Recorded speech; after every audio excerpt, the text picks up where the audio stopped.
Brooke gazed at her reflection. Her eyes held fear, and a whirlwind of panic churned within her. How could this have happened? She asked herself.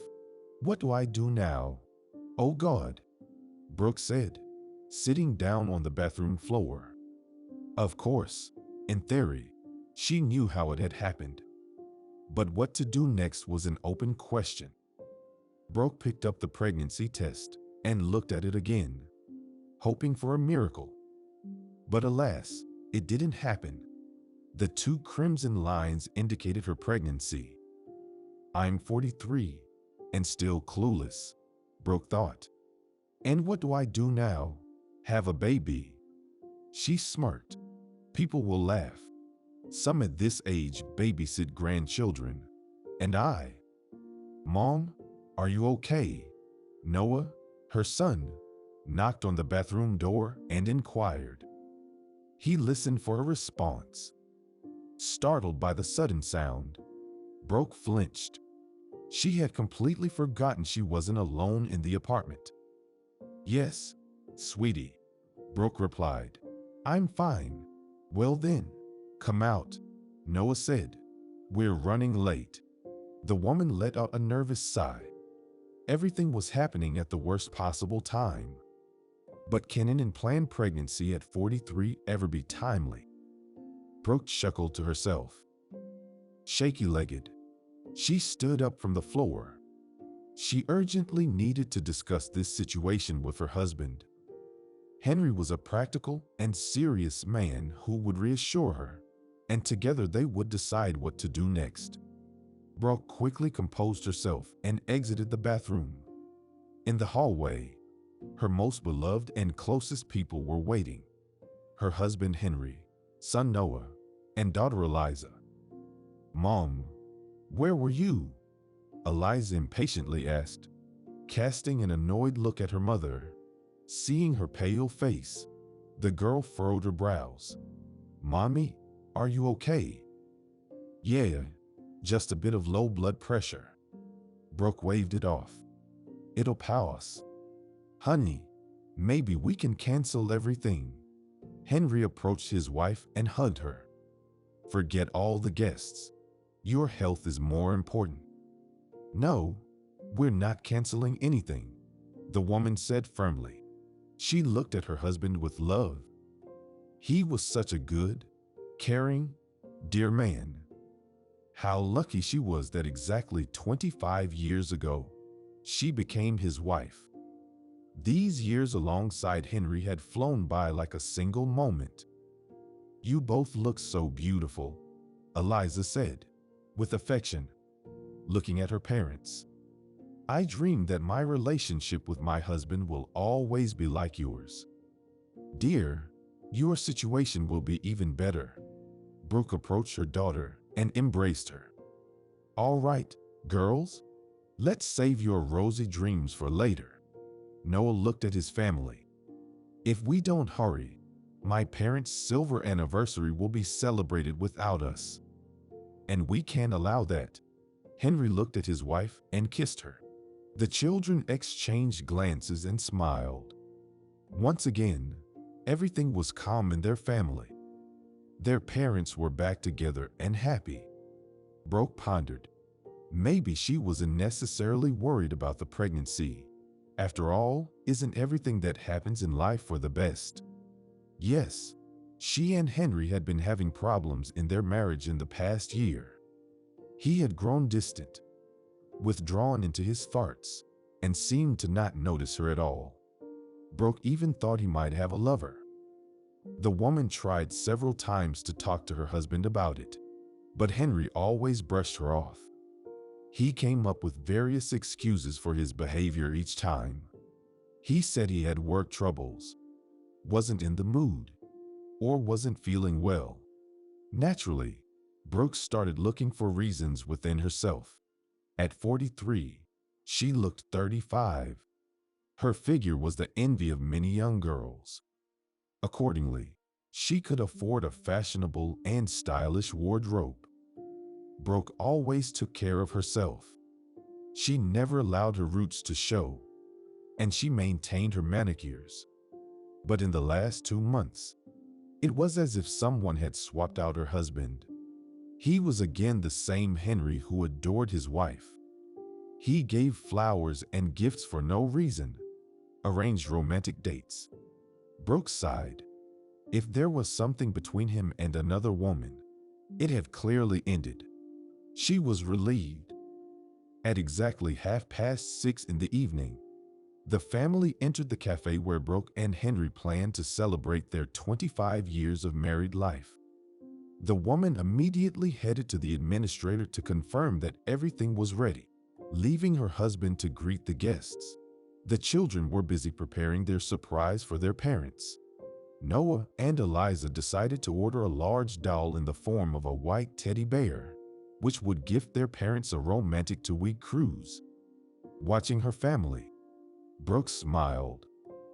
Almost involuntarily, she placed a hand on her belly. Maybe it wasn't so bad that she got pregnant at 43.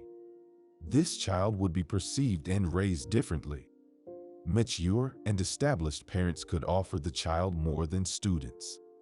Now Brooke would gladly take the baby to developmental activities. She would have more time for homeschooling. After all, when she gave birth to Noah, she was only 19. She hardly knew anything. Well, her mother and mother-in-law came to her rescue at that time. Otherwise, Brooke would have gone crazy. At that moment, Henry's career was taking off, and naturally, he couldn't dedicate much time to the family. She had to thank Noah for being such a calm child. Unlike Eliza, who was a handful, her older son was 4 at that time, and he tried to help his mother as much as he could. Brooke was immensely grateful to him for that.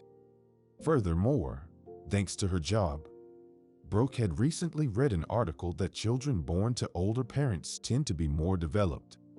This is because older parents spend more time with such children, leaving less time for themselves. All right, after the celebration with Henry, we'll figure everything out. The woman smiled at her farts. She scanned the room for her husband and saw him standing next to her best friend Elsie. They were clearly arguing about something. Brooke decided to approach and find out what had happened. "I told you everything." Henry was angry. "Don't even think about doing it. I warned you that if you decided the matter earlier, I would tell your wife everything today," Elsie said. "What's going on here?" Brooke asked with a puzzled tone. Approaching them, she looked at her husband, then at her friend. "Nothing." Henry waved his hand. "Everything's fine." "Brooke, I've wanted to tell you for a while." "Elsie, stop." The man interrupted the woman. "I'm pregnant." Elsie looked at her friend and smiled triumphantly. Brooke didn't know how to react. Undoubtedly, she was happy for Elsie. But why did Henry forbid her from telling Brooke about it? Brooke approached her friend and hugged her. The woman genuinely rejoiced for Elsie. Even at 42, fate had given her a chance to become a mother. "Elsie, I congratulate you." Brooke looked at her friend. Glancing around, she asked, "Why did you come alone? Where's your man?" "Brooke, do you really not understand anything?" Elsie felt awkward. She had planned that Brooke would understand everything herself, and Elsie wouldn't have to explain anything. The thing was, despite everything, Elsie respected and loved her friend. But at the same time, she envied her happiness. The friends met 10 years ago when Elsie started working as a speech therapist at a daycare, where Brooke held the position of a psychologist. They quickly found a common language. At first, their friendship stayed within the confines of their workplace. But gradually, Brooke started inviting Elsie over, pitying her. After all, Elsie was alone. Sometimes, Elsie would spend Christmas alone, with no friends, family, or a beloved man. It happened that Elsie grew up in an orphanage. She knew nothing about her parents. Initially, Elsie was grateful to her friend for the friendship, but gradually, envy for Brooke's family happiness began to eat at her, and her rival set herself a goal to win Henry over. For 9 long years, she failed, but at some point, Elsie managed to seduce the man, and they had a short-lived affair, which ended at Henry's initiative. She sobbed and begged him not to leave her. She was ready to be his eternal mistress, but Henry was adamant. He realized that all this time, he had only loved his wife, and the affair with Elsie was just a mistake. She had simply been in the right place at the right time. Back then, Henry had work problems. He had no one to talk to. Brooke had gone away for a professional training, and the kids were busy with their own affairs. To distract himself from his negative thoughts a bit, Henry went to a bar to have a few drinks and relax. It was there that he met Elsie. At first, they just chatted about random things, but gradually their conversations became more candid and intimate. Elsie didn't hide her interest in Henry, openly stating that she had been thinking about him as a loved one for a while. Naturally, that evening ended at Elsie's apartment. Henry was infatuated with Elsie. It was as if he had found a second breath. The woman was unburdened by a husband or children, so she readily agreed to various propositions from Henry. He would take his lover far away from their town so that acquaintances and friends wouldn't know about his affair. After a while, Henry started realizing that he was tired of Elsie, despite her assurances that she didn't want him to leave his family. She increasingly hinted at a shared future. At first, Henry didn't take her words seriously. But one day, during a friendly gathering, Elsie supposedly jokingly suggested that Henry become a sultan and take her as a second wife. Brooke laughed at her friend's imagination. "And what, Henry, maybe you will," Brooke said, winking at her husband. "Elsie has already become like family to us." "No, my dear, I only love you." Henry's response was sharp. "I don't need a second wife." "Are you sure?" Elsie looked intensely at her lover. "I'm sure." After that evening, Henry decided to definitively end the romantic relationship with Elsie. She was against it. She tried to persuade him not to rush with the decision, but Henry was firm. "You'll regret breaking up with me," the woman warned as they parted, giving him a resentful look. She wanted to take revenge on him, to cause him the same emotional pain he had caused her. But at the same time, she wanted to do it in a way that wouldn't harm Brooke. Despite everything, over these 10 years, Brooke had become her closest person. Elsie felt like a deceitful scoundrel. She was ashamed before Brooke, but at the same time, she dreamt of destroying Henry. So, she didn't come up with anything better than to attend the celebration of Henry and Brooke's 25th anniversary to ruin it.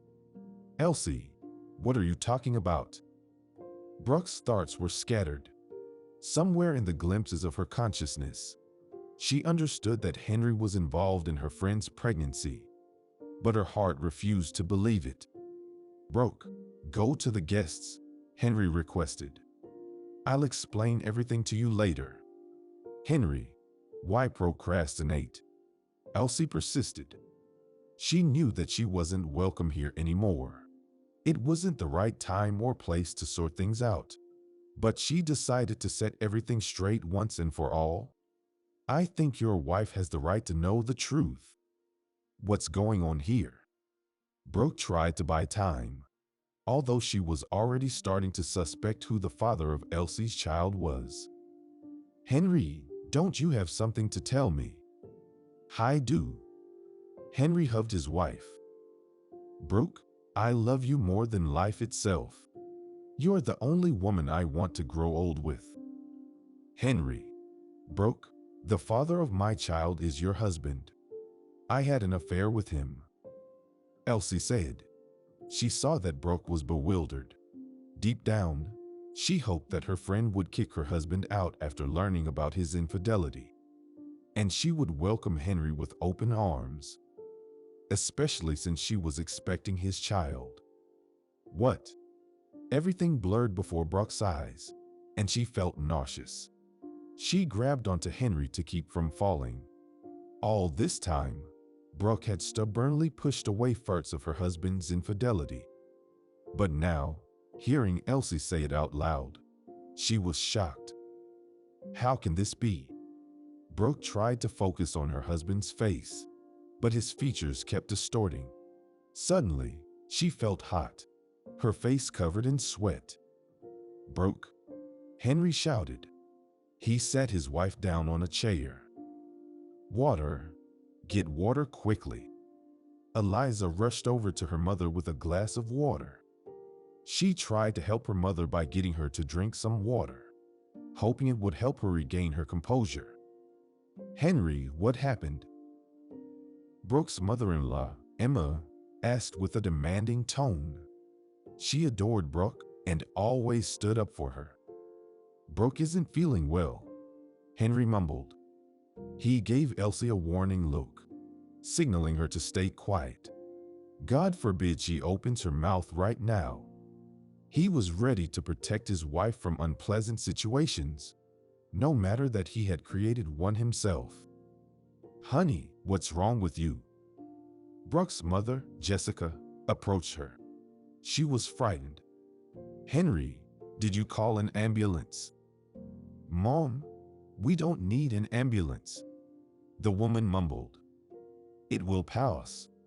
Grandma, Mom hasn't been feeling well quite often lately," Eliza complained.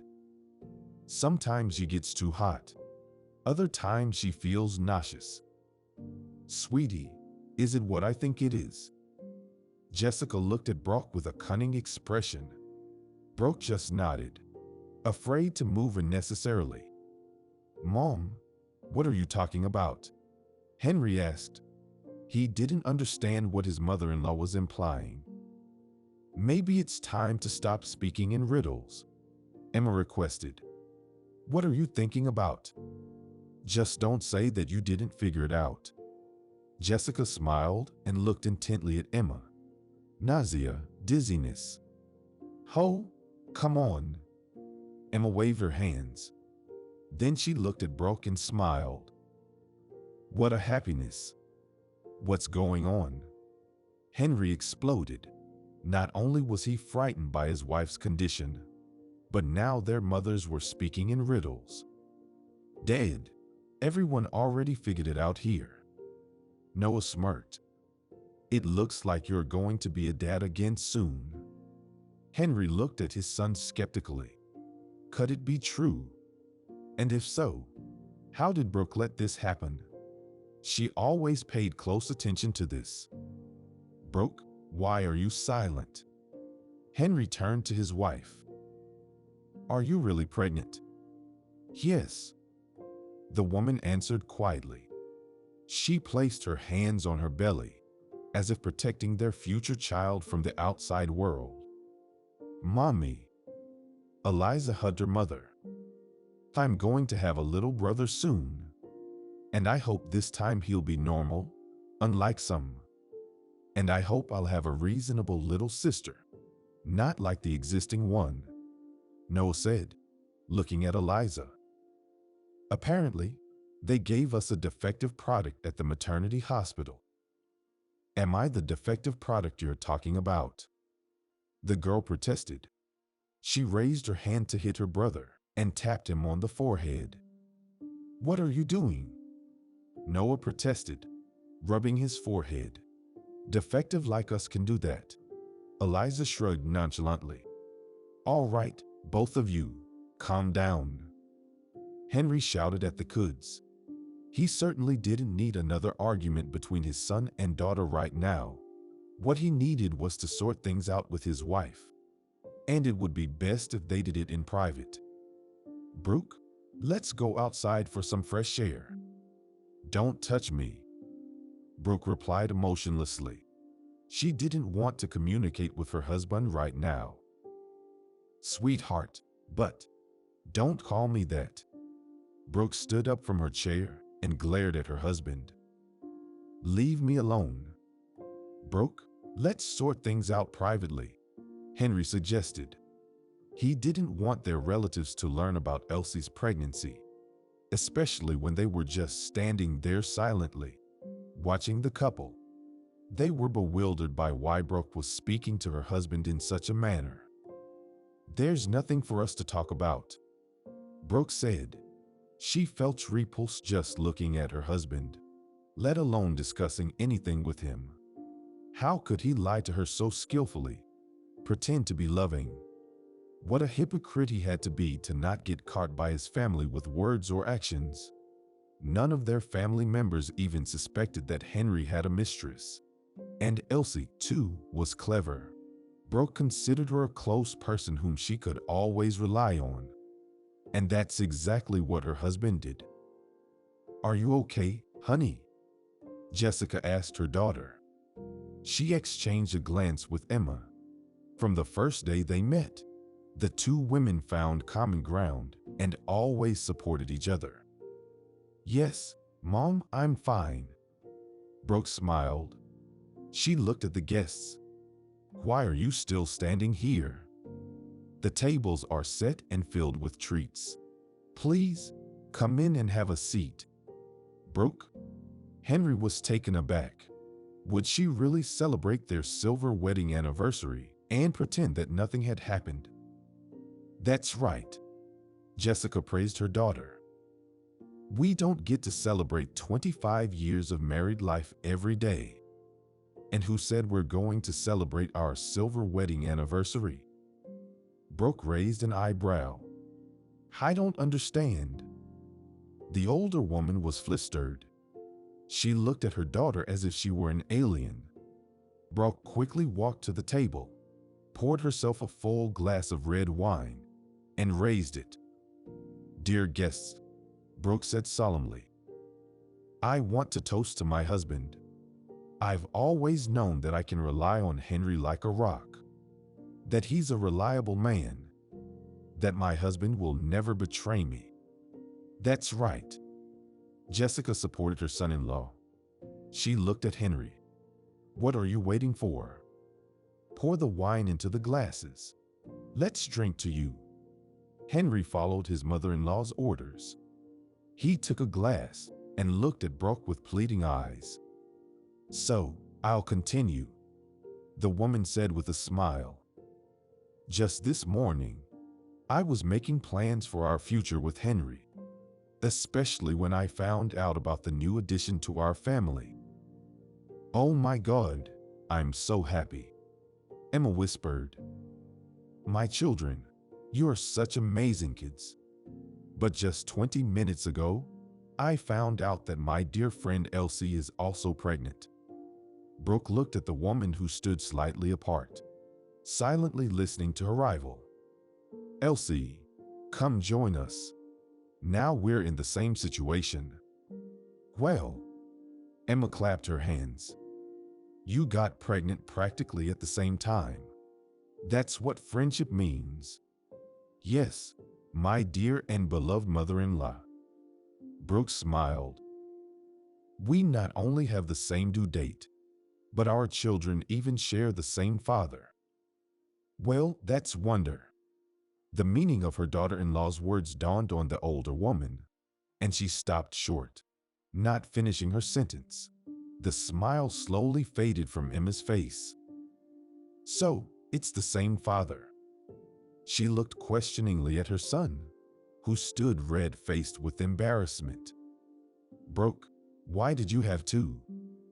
Henry felt ashamed that his wife had exposed his infidelity for all to see. Dad, is it true? Noah asked and clenched his fists. He looked at his father with disdain and then at Elsie. Kids, let's talk about this at home, Henry requested. He wanted to leave the cafe as soon as possible. What do you mean at home? His son was determined. I think you'll have to live apart from us for a while, until Mom decides what to do next. Are you kicking me out of the house? Henry was shocked. He never thought he'd end up in this situation. Yes, he had suspected a few times what would happen when his family found out about his affair with Elsie. But even in his worst nightmare, Henry couldn't imagine that his own children would kick him out of the apartment. And where am I supposed to go? To the mother of your future child? Eliza said with anger. She wanted to insult both her father's mistress and her child. Her idealized picture of her parents' relationship had just shattered, as it turned out that her father was capable of cheating on her mother. And not only that, but also fathering a child with his lover. Eliza, this is actually your future sibling, whether a brother or sister, Elsie said. She felt offended for her unborn child. It was already clear that neither Noah nor Eliza would ever accept it. The girl nodded her head towards Elsie's belly. Will never become my sibling. But you accept the child of its mother, the woman retorted. And my little one is also your half-sibling by blood. Your blood runs in them too. Did you even realize what you just said? Noah smirked. Your child will never be our brother or sister. They'll always be an outcast to us. How can this be? Tears welled up in the woman's eyes. She had hoped that Henry's children would accept her unborn child as one of their own.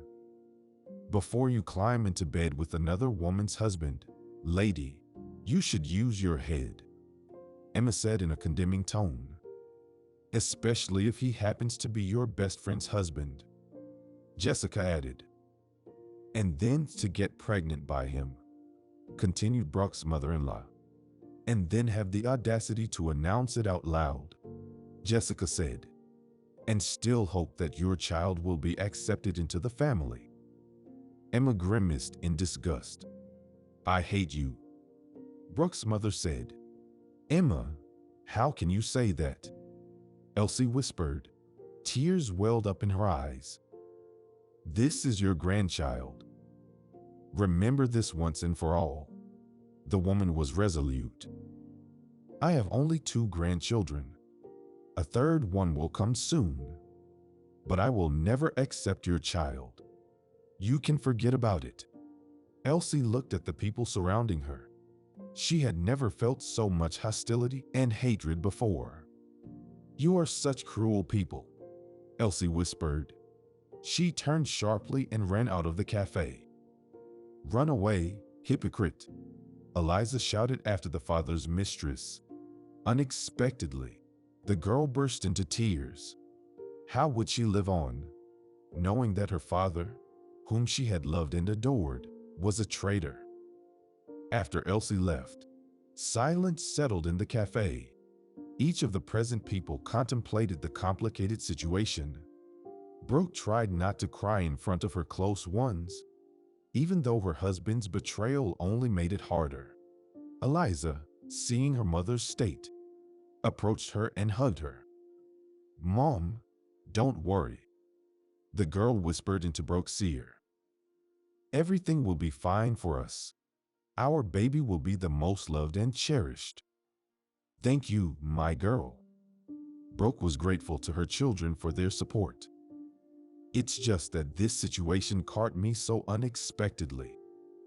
Brooke, let me take you and Eliza home, Henry offered. Noah had been living separately from his parents for 2 years already. No, thank you. The woman was categorical. No need to worry, Noah said in a cold tone. He looked at his father as if he were a pesky bug.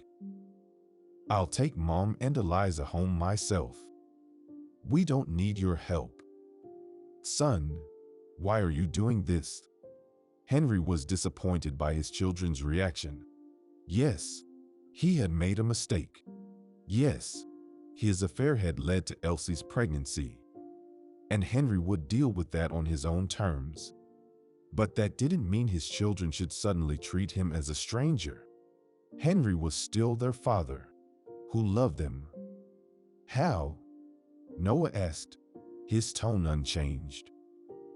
Did you think betraying Mom, us, and getting away with it was possible? Not waiting for an answer, the young man continued. It's possible. And how? What are you implying?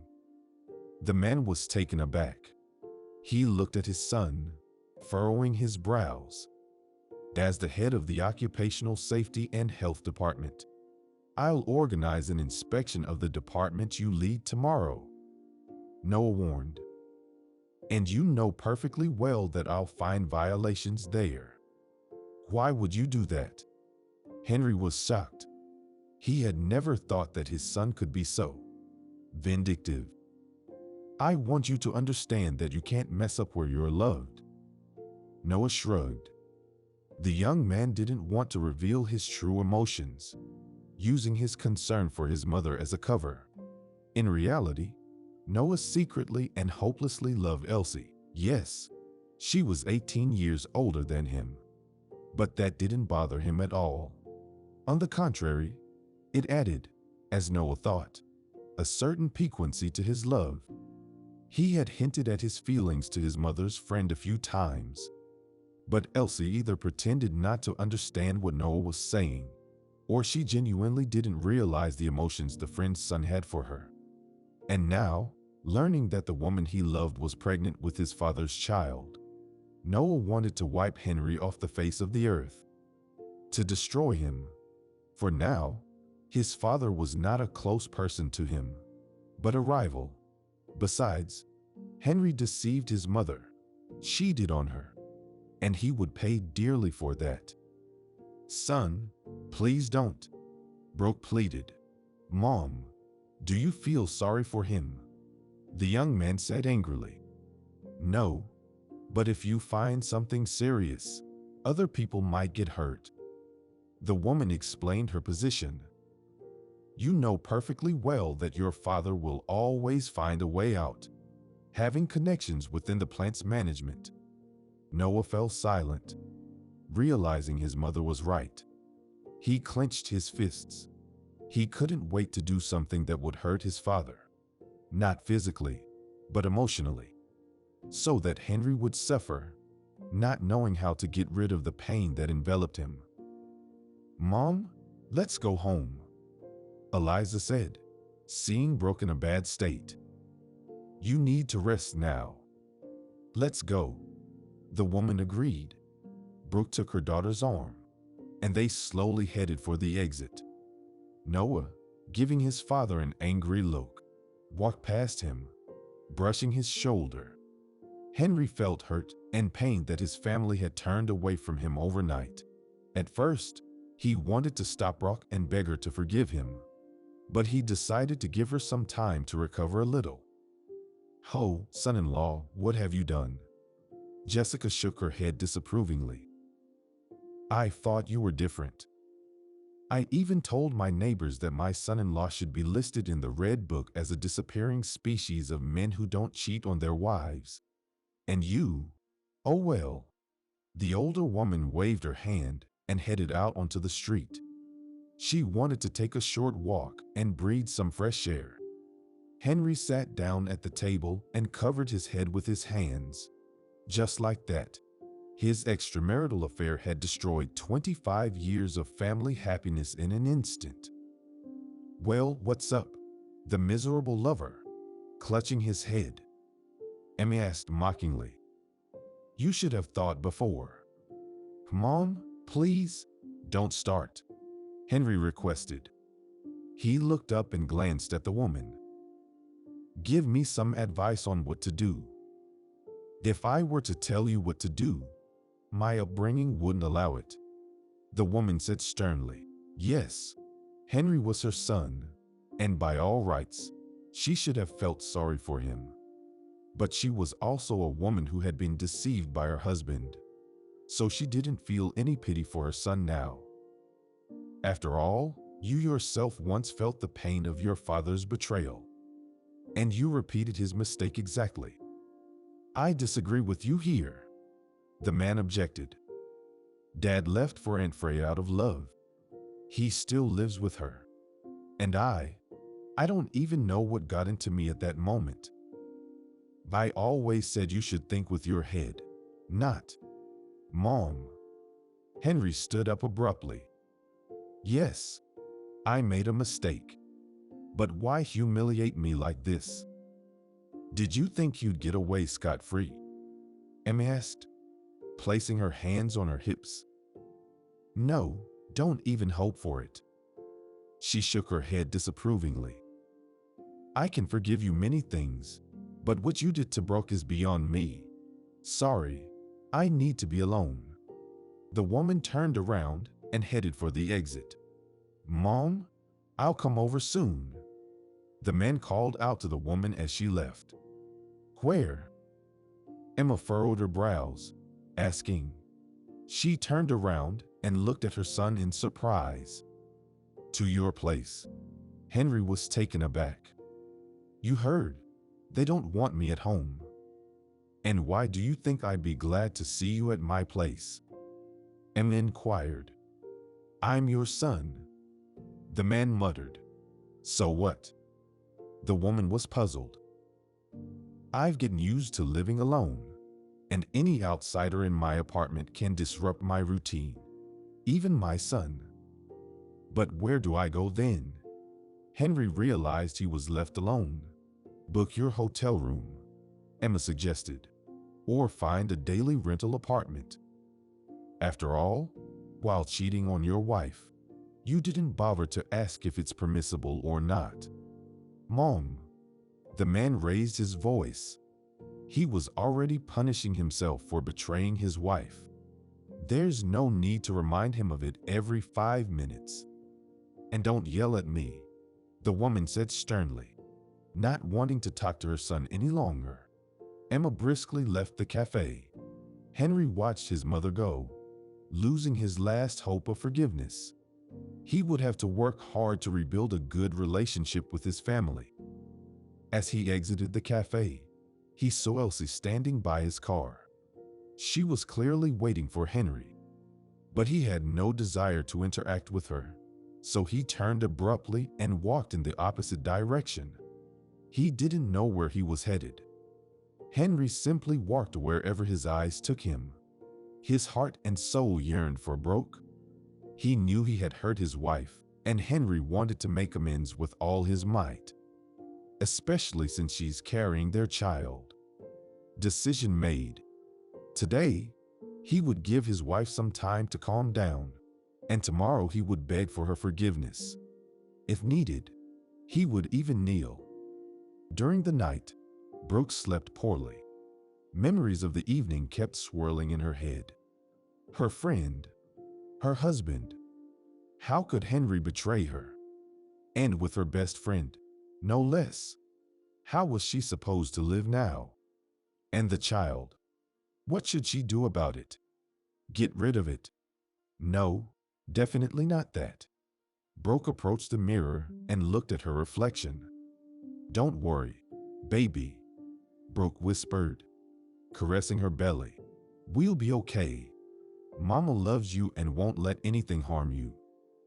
The next day, Brooke went to work. Right after her, Henry entered her office with a large bouquet of flowers. How cliché, the woman snorted, looking at her husband. Put the flowers away if you don't want this bouquet to meet your face. We need to talk, Henry said with an authoritative tone. Brooke, I'm asking you forgive me. I love you, our children, and this little one too. I swear, I'll be a model husband. I'm eagerly awaiting the birth of our child. And you're not waiting for my child. Elsie watched from her office window as Henry entered the daycare building where she and Brooke worked. She understood that her lover had come to reconcile with his wife. After all, a man wouldn't just show up with a big bouquet of flowers for no reason. Elsie immediately came up with a plan to disrupt this reconciliation. She had been waiting for years for Henry to pay attention to her. So, Elsie would put in all her effort to ensure that the man she loved would be with her. And with their child. What do you want? Henry asked roughly upon seeing Elsie. He found her presence repulsive, let alone having anything to do with her, even if she's carrying his child. Yes, Henry wouldn't abandon the child. He would be there for them. As for Elsie herself, she was a closed chapter in his life. Saw you heading my way, so I came out to meet you. Elsie smiled. She was trying to ignore Henry's rudeness. I wasn't coming to you. I was going to my wife. The man turned his back to his wife's friend, indicating that the conversation with her was over. Brooke, I need to talk to you. Henry, darling, there's so much we need to discuss. Henry approached his wife and looked into her eyes. He saw tears glistening in her eyes. That meant not all hope was lost if she's feeling this way. And I have nothing to say to you, Elsie asked in an annoyed tone. She could see Brooke hesitating whether to talk to her husband or not. Knowing how persuasive Henry could be, she feared he might talk his way into her forgiveness. Elsie couldn't allow that. Her plans were changing drastically. If yesterday she was ready to be a single mother, now she wanted her child to grow up in a complete family. Elsie, leave, Henry hissed. He understood that his former lover's presence was only making the situation worse. But not too long ago, you were telling me something else, the woman said with a gentle tone. Henry understood that every word Elsie was saying right now was like a nail being driven into the coffin lid of his family happiness with Brooke. What do you want? Henry turned abruptly toward Elsie, his voice filled with hatred. I told you 2 months ago that it's over between us. I won't abandon the child, so you don't need to worry about that. Oh my, how you are talking now, the woman smirked. But when you were seducing me, you were saying completely different things. That you would leave your unloved wife, that you were tired of the children, that you've liked me for a while and dreamt of me at night. What nonsense are you spouting? Henry looked at Elsie as if seeing her for the first time. I told you from the beginning that I would never leave Brooke. Sweetie, I understand you want to reconcile with your wife, the woman said with a hurt tone. But why are you hurting me in the process? Oh God, how am I hurting you? Henry asked in a bewildered tone. By telling the truth. You were initially only interesting to me for. Henry was trying to find the right word to describe the emotion he felt back then. He wanted to convey to Elsie that he never loved her. A brief affair, which lasted more than half a year. The former lover said, Yes, I treated you poorly, the man sighed. But understand, I didn't love you and I never will. Only now have I realized that my heart will always belong to my wife. Even if Brooke never forgives me, I will only love her. Do you think that if you shed a few tears to your wifey, tell her how much you love her, she'll forgive you right away? Elsie smirked maliciously. You think your life will go back to normal, and everyone will forget everything? No, my child and I will be a constant reminder of your betrayal. Brooke will picture in her mind how you caressed me, whispered sweet words in my ear. Get out, Brooke said firmly. She realized Elsie was right. Her friend of 10 years had studied her too well. Brooke looked at her husband. Both of you, leave. Darling, just give me a minute. Get out, both of you. Brooke barely contained her anger. She didn't want to see either her husband or her friend. Elsie smiled vindictively, realizing she had achieved her goal. Now Brooke would think 100 times before forgiving her husband. She would remember her friend's words each time. Beloved, are you leaving? Elsie purred affectionately, looking at Henry questioningly. She could tell from his gaze that he wanted to bury her somewhere far away, so he wouldn't have to remember her. Brooke, know that I love you, Henry said as a farewell. looking at his wife. "Forgive me." Circumventing his former lover, Henry left the office. He wanted to leave the daycare building to avoid seeing Elsie. He regretted ever getting involved with her. But what's done is done. He would have to live with it for the rest of his life and bear the burden of his betrayal. After all, he not only needed to mend his relationship with his wife, but also with his children, who had made it clear they didn't want to communicate with him. "Brooke, we need to discuss a lot of things." Elsie sat down on a chair. "Go do your work," Brooke ordered in a commanding tone. "Don't tell me what to do," the woman retorted. Elsie couldn't stand being told what to do. "If you don't leave right now, I'll write a formal complaint about you disrupting my work," Brooke warned. "You," Elsie quickly got up from her chair. "I've lived my whole life with Henry, like he was a stone wall. Walked around the daycare, looking down on everyone. Your perfect world is shattered now, and I'm glad I had a hand in it. Only my husband came to me asking for forgiveness, not to you. He swears eternal love to me and is ready to do anything just to be with me." Brooke smiled sweetly. "And you're just like a worn-out toy. You don't understand that. You're clinging to Henry and demeaning yourself." "You," Elsie blushed. Anger and hatred were boiling inside her.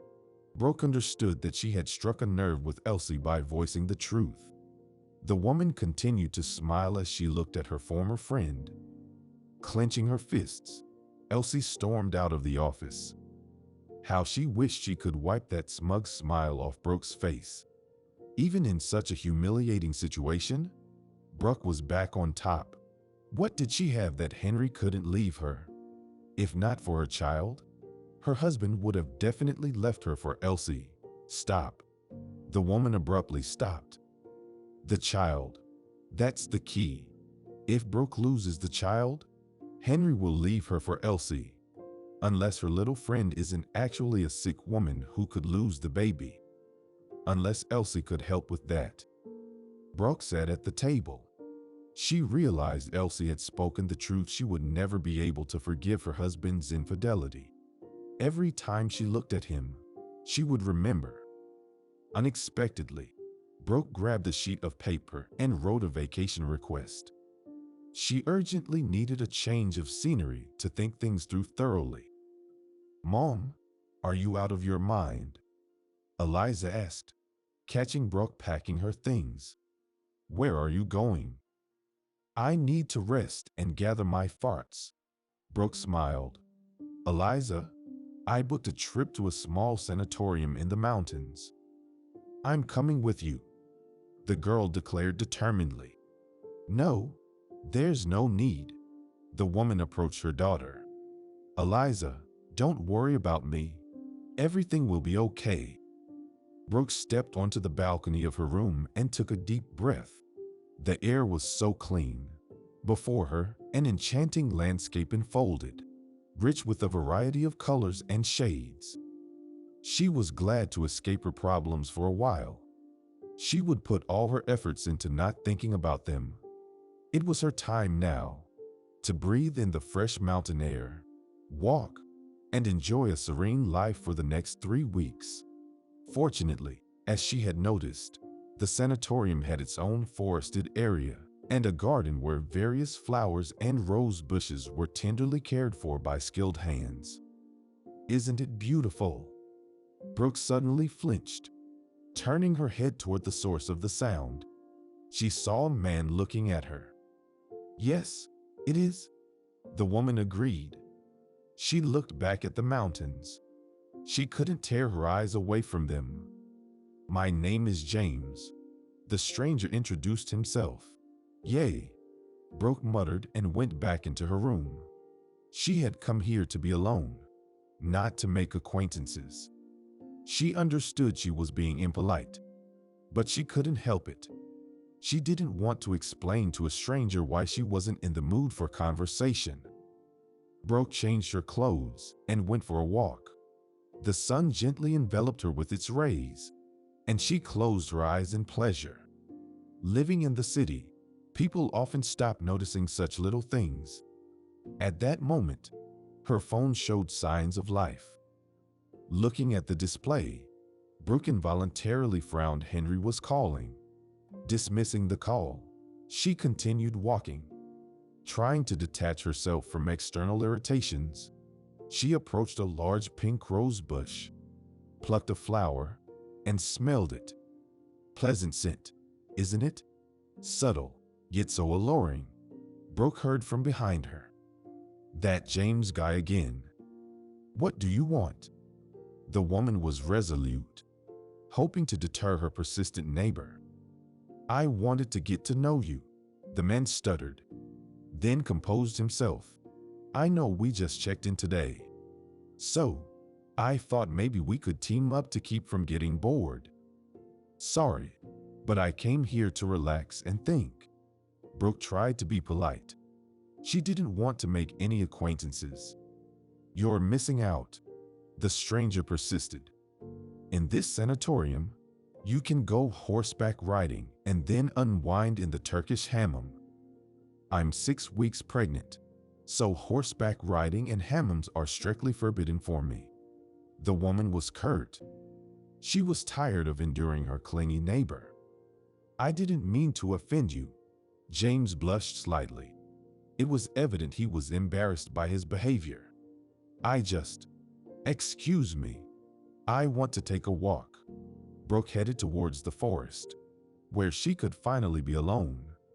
She walked along the paths that were specially made for the convenience of visitors. She savored the nature that surrounded her. Why do people, living in the city, rarely go out into nature? At least that's how it was with her and her family. After all, in the past, Brooke loved being in nature, in the woods or by the lake. It's a shame that outdoor trips had become rare exceptions. Unexpectedly, Brooke heard screams. Turning towards the sound, she saw a horse galloping towards her at high speed. She stood frozen, staring at the impending danger, unable to move. Only in the last second did Brooke manage to react, leaping to the side and pressing herself against a tree trunk. As the horse rushed past her, Brooke let out a breath of relief. Are you okay? James appeared seemingly out of nowhere. He looked at the woman with a concerned expression, as she stood there as pale as snow. Yes. No. Brooke stammered. Tears welled up in her eyes, releasing the pent-up emotions. James hesitated, unsure how to proceed. Should he embrace her and try to calm her down? But he didn't know how she would react. Or should he just stand there and watch Brooke cry? While James pondered, the woman approached him on her own and hugged him. She needed human comfort at that moment. She wished someone would soothe her like a little girl, pat her head, and assure her that everything would be all right. Gently, so as not to ruin Brooke's hairstyle, James started stroking her head. Calm down.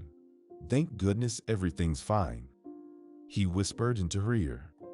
You did great, reacting in time. Yes, sobbed Brooke, the memory of the horse, charging towards her like molten lava from a suddenly awakened volcano, ready to engulf everything in its path, came rushing back. Do you want to go to a cafe with me now? I'll treat you to some tea. James decided to change his approach, hoping to bring Brooke back to her senses. Yes, like a little child, the woman sniffled. She took a handkerchief from her bag and wiped away her tears. At that moment, her phone reminded her of its presence once again. Brooke looked at the display and declined the call. A persistent admirer, James asked. My husband. Brooke waved her hand. Ex-husband. James looked at her with a questioning gaze, but decided to stay silent. If she wanted to, Brooke would share the story herself. Sitting in the cafe, sipping on calming tea, Brooke started to relax. She gazed at the mountains majestically positioned at the foot of the pine forest. She sighed. How wonderful it would be to stay here forever. What are you thinking about? James was sitting across from her, sipping on his coffee. I'm thinking that my life is like that cliff over there. Brooke nodded her head towards the rise where a small plane abruptly ended in a steep drop. After 25 years of family happiness, I ended up at the bottom. That's how humans are. They tend to trust those close to them. The man shrugged his shoulders. My wife, after 10 years of marriage, told me that I'm boring, obsessed with my career, and don't need a family. What do you do? Brooke couldn't resist asking. I'm a surgeon. James looked at the mountains. On the day my wife left me, we were planning a trip to celebrate our 10 years of marriage. We had booked a cruise around Europe. I called a cab, picked up our suitcases, and was about to go out. But at that moment, a close friend called me. He told me that his son had been in a terrible accident and was being taken to my hospital. He needed urgent surgery. I told my wife that I had to help my friend save his son. Grace shouted that my friends were more important than family. And if I went to the hospital now, our life together would end right there. Didn't your wife realize that a child's life was at stake? Brooke asked in a puzzled tone. She didn't care. James smirked and looked at Brooke. I told her I would join Grace immediately after the operation. But she was stubborn. As soon as I left the apartment, I was already an ex-husband. When I returned from the trip, my wife had divorced me. And you didn't even try to save the marriage? The woman inquired. What's the point? James shrugged. If the feelings and emotions that held us together for 10 years were no longer there, if Grace put her vacation above the life of my friend's son, why try to save such a marriage? That's true. Brooke sighed. She realized that James was right. The more she thought about it, the more she became convinced of her own stance on Henry. There's no point in trying to salvage the marriage after he cheated on her. Unfortunately, she would have to raise the child on her own. Brooke looked at the mountains. The couple sat in silence, each lost in their thoughts. At that moment, Henry called again. I'm listening. Brooke decided to talk to her husband again. Brooke, I'm not feeling well. Brooke frowned. Why would her husband suddenly share his emotional turmoil with her? She wasn't feeling well either, but she wasn't eager to discuss it with him. Henry, call Elsie, Brooke advised. Maybe she can help you with your condition. After all, having a shared child can bring parents closer. Don't leave me. Henry's voice, once hoarse, used to thrill Brooke. But today, all she felt was irritation. Sorry, but I don't have time for this, the woman snapped. I have my own life now, and there's no place for you in it. Goodbye. Brooke, Henry whispered, but she didn't hear him as she hung up the phone. Husband? James asked, nodding towards the phone. Yes. He suddenly thought that I need to know he's not feeling well and is tormented by emotional wounds, Brooke retorted irritably. Maybe he really is not doing well, James defended Henry. After all, everyone has the right to make mistakes. I don't care about that now. Brooke shrugged and took a sip from her teacup. I do love herbal tea. At that moment, an indignant woman in her 60s entered the cafe. In her arms, she held a tiny dog that was blatantly examining the patrons with its eyes. More specifically, their plates. The woman and her dog made their way towards a coveted target, a table by the window. No obstacles in the form of the cafe manager or waiter could deter her. A short man followed behind her. He preferred not to get involved in the conflict, knowing full well his wife's unpleasant character. I apologize, but I'm telling you again, no dogs are allowed in our cafe. The cafe manager, a young man of about 25 to 30, tried to sound confident, but the visitor's appearance left him bewildered and terrified. I'm telling you again, I don't have a dog, the woman declared in a tone that broke no argument. Well, except for my Liam, she added, nodding towards her husband and laughing. Her joke seemed extremely clever and funny to her. So, she turned to her husband and said, Liam, why aren't you laughing? I am. Holly, I am. Liam managed to produce a sound resembling laughter, looking at his wife, seeking her approval. Well done, Liam. The woman patted her husband's head. He visibly sighed in relief. Give me a menu, Holly declared loudly as she took her seat at the table. The waiter quickly complied with the visitor's request. He already knew that any delay could result in a long complaint from this unpleasant woman. The cafe staff were eagerly awaiting the end of the 21 days of this lady's stay at the sanatorium, hoping she would return home. 2 days of hell had already passed. Only 19 more to go. All right, so I'll have the salmon steak and grilled vegetables. Holly began listing her order. And for my dog, bring some boiled boneless salmon fillet. I'm sorry, but we don't have that dish on the menu. So, the waiter tried to object to Holly, but his words got stuck in his throat when his gaze met the visitor's eyes. Then you'll make it, Holly decided. Liam, what about you? Meat as usual. Darling, I wanted to try the salmon pasta. The man looked hopefully at his wife. How much does it cost? The woman quickly found the pasta on the menu and looked at the price. Fine, not more expensive than the meat. So today, you can try it. Thank you, the man expressed his gratitude to his wife. Brooke and James exchanged glances. How could someone be so dependent on their spouse that they would endure such mockery? The waiter took their orders and went to the kitchen. Holly placed her dog on the couch seat and started pulling wet wipes from her bag.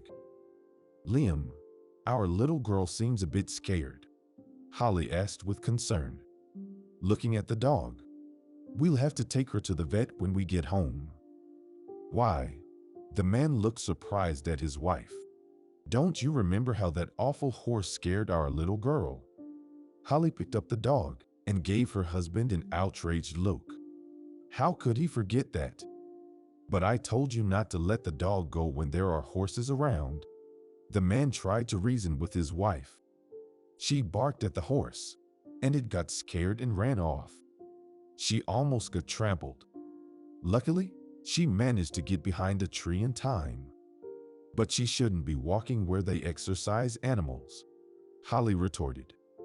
Then she looked at her husband. When did he manage to drink that courage potion? And why are you defending that lady? No, Holly, I was just worried about our dog. Liam decided to deflect the situation, knowing his wife's strong-willed nature. After all, that horse could have trampled our little girl. And I think the same way, the woman agreed. But never mind. I already told off that instructor about what I think of him. He even dared to yell at me. But he picked the wrong person to mess with. She clenched her fist and threatened an invisible opponent. I would like to have a word with that lady too, so she knows not to walk where she's not wanted. Brooke looked at James, realizing that the obnoxious woman was none other than herself. Shall we leave? James asked quietly. Yes, I really don't feel like talking to her at all, Brooke whispered. Honestly, I'm afraid of her. James settled the bill, and the couple quickly got up from the table without saying a word and left. What a woman! Brooke exclaimed with horror. No kidding. James agreed with his companion. So, a horse almost trampled me because of a little dog. Brooke said. Suddenly, Brooke's phone rang. Hi, Mom. Brooke was glad to hear Eliza's voice. Hey, Mom. Eliza tried to sound cheerful, but Brooke could sense that something was wrong with her daughter. How are you doing? Eliza, what happened with you guys? Brooke asked directly. Everything's fine. Eliza nervously laughed. Why would you think otherwise? Sweetie, you don't have to hide the truth from me. Brooke sighed. What happened? Mom. Eliza hesitated, unsure whether to tell her mother the truth or not. In that moment, she heard Noah giving instructions to his sister in the background. Don't you dare tell Mom the truth. Brooke furrowed her brow.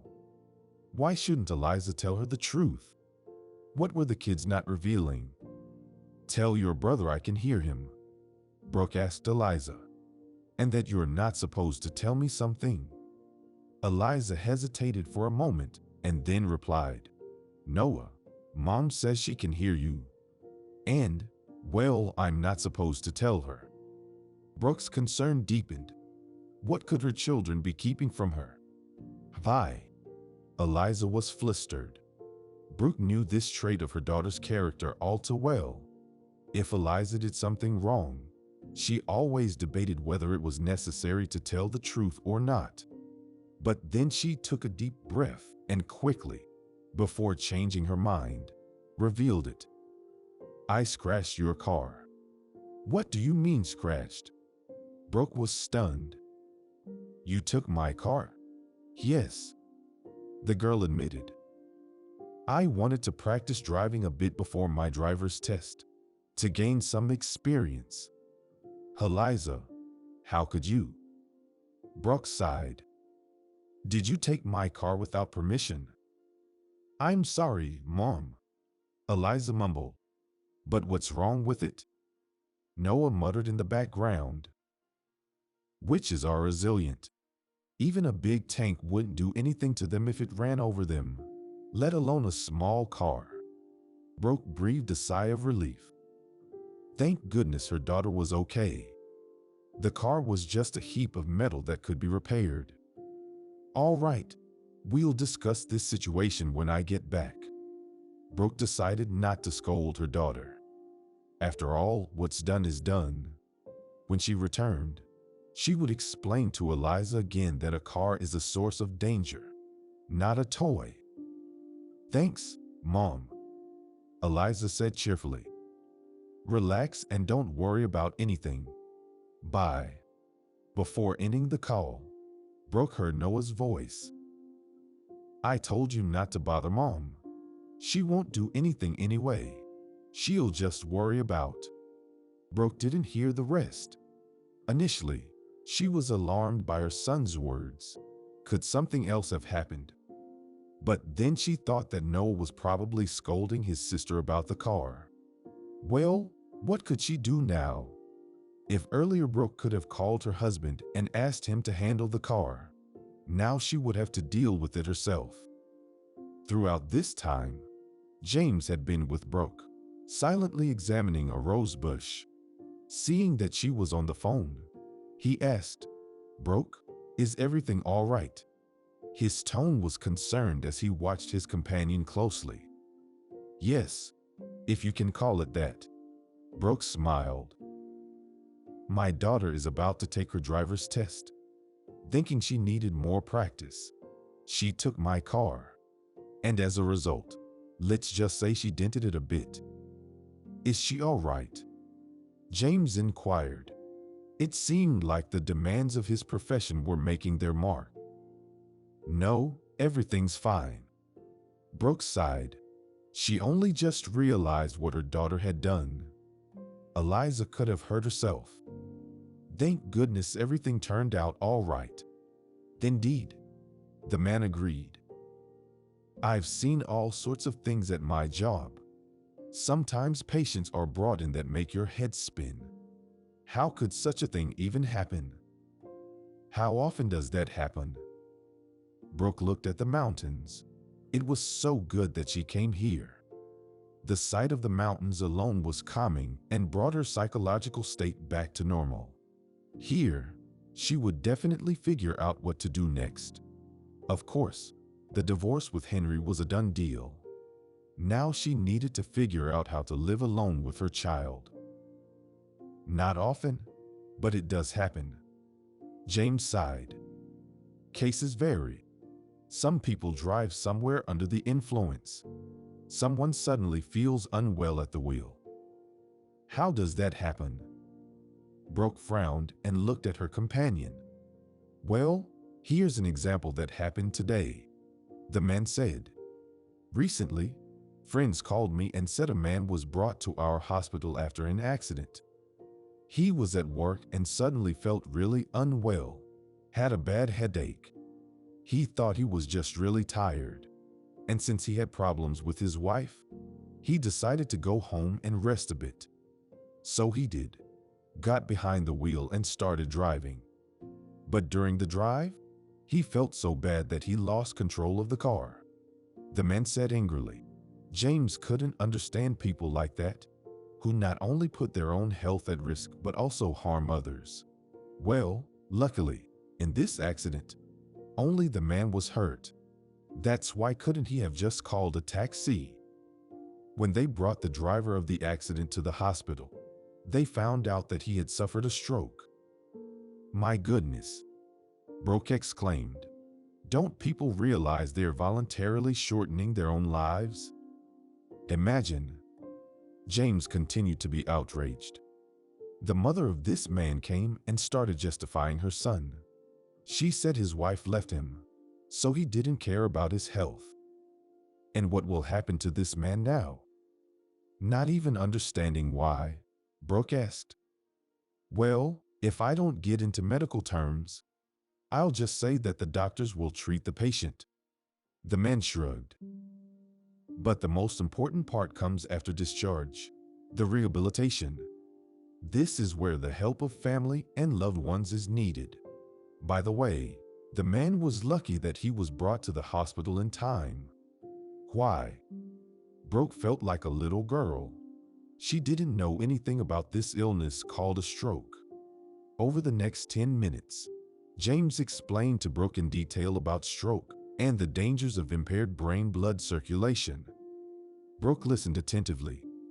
After all, life is long, and anything can happen in it. What if someday this knowledge would be useful to her? You talk as if it's the wife's fault that this happened to the husband. Brooke got angry.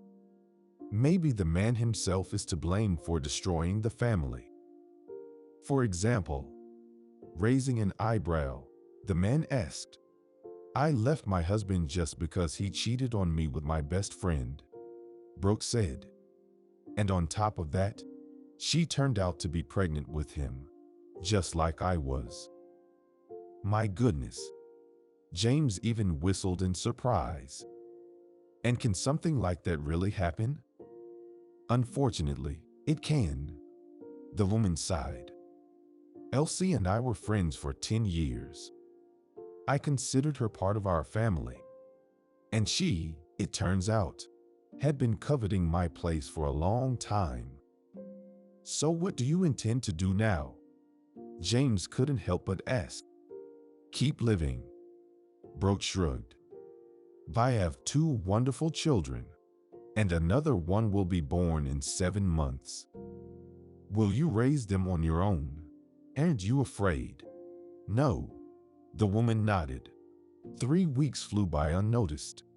During this time, Brooke rested her soul, trying not to think about her husband or her former friend. The children called their mother every day, which made Brooke happy. Brooke and James formed a friendly relationship. The woman was glad to have met such a wonderful person. Throughout the 3 weeks, they walked through the forest and mountains, chatting about everything. Knowing about her companion's interesting condition, James chose easy routes. Saying goodbye to James, Brooke promised herself not to lose touch with him. After all, she had gotten used to him. James was an excellent conversationalist. He would listen and give sound advice. Brooke quietly entered her apartment, wanting to surprise her children. She knew they were waiting for her at home. Unexpectedly, she heard an argument between her daughter and son. "I told you not to tell Mom anything about Dad." Noah was angry. "Mom should know that Dad had a stroke," Eliza said. What Noah replied to his sister, Brooke didn't hear. Only one thought pulsed in her mind: stroke. Brooke entered the room and stared at the children, who looked at each other in confusion. The woman sat on the couch. Her head was spinning. Stroke. How could something like this happen to Henry? He's only 45 years old. After all. "Mom, how was your trip?" Eliza asked with a faint smile. She sat down next to Brooke. "Did you have a good rest?" "Eliza, what happened to Dad?" "What do you mean?" Eliza looked at her brother with an imploring gaze. "Mom, don't worry too much." Noah sat down next to his mother on the other side. "Dad had a stroke 3 weeks ago, but he's okay now." "Why didn't you tell me right away?" Brooke asked. She was bewildered and didn't know what to do next. "Mom, we wanted to tell you everything at first," Eliza sighed sadly. "But then we thought that you needed to stabilize your emotional state. If you've forgotten, let me remind you of your pregnancy. You can't get too worked up in your condition. If something irreversible had happened, we would have called you immediately." Noah added. "How is Dad feeling now?" Brooke asked. "He's much better now." Eliza smiled. No matter how angry she was at her father for his infidelity, the news about Henry's stroke shocked her. She immediately went to the hospital to find out about his condition. "By the way, Dad asks about you every day. Noah, can you take me to the hospital?" Brooke asked. "Yes, of course." The young man agreed. Brooke quickly changed clothes after the journey and headed to the hospital. She was eager to find out her husband's condition. As mean as it may sound, Brooke wanted to file for divorce as soon as possible. Without a doubt, she would offer him help to the best of her ability. But she had no intention of enduring his presence by her side. Mentally, Brooke already considered herself a free woman. Upon stepping outside, she saw her car untouched and undamaged. "Eliza, you said you scratched my car." Brooke looked at her daughter with a puzzled expression. "You see, I wanted to tell you about Dad's stroke back then, but then I changed my mind." Eliza shrugged. "So I had to make up the accident story." "I see," Brooke chuckled. Yes, despite Eliza's belief that she's a grown-up, she still remained a little girl who's always coming up with something. Arriving at the hospital, Brooke stepped out of the car. She took a deep breath. She hoped that Henry was doing better. "Brooke," she heard behind her. "What are you doing here? Are you okay? Is something wrong with the baby?" Turning around, she saw James standing behind her. He looked at her with a concerned expression. "No, I'm here for a different reason," Brooke evaded. "And what brings you here?" "I'm on duty." James smiled. Despite what anyone said, he loved his profession and the hospital he worked at. As they say, from the ship to the ball. Brooke summed up. "Yeah." James held the door open for her. "Please?" "Thanks, but I'll wait for the kids." She nodded towards Noah and Eliza, who were still in the car. "I understand." James shrugged. He hugged Brooke. "Okay, I better get going. If you need anything, call me. It was nice to see you again." "All right." Brooke waved her hand to her new acquaintance. She sighed sadly. She would miss the heartfelt conversations with James that she had grown accustomed to during her time at the sanatorium. Though on the other hand, they could meet up as friends at a cafe or somewhere else and share their news. Who was stopping them?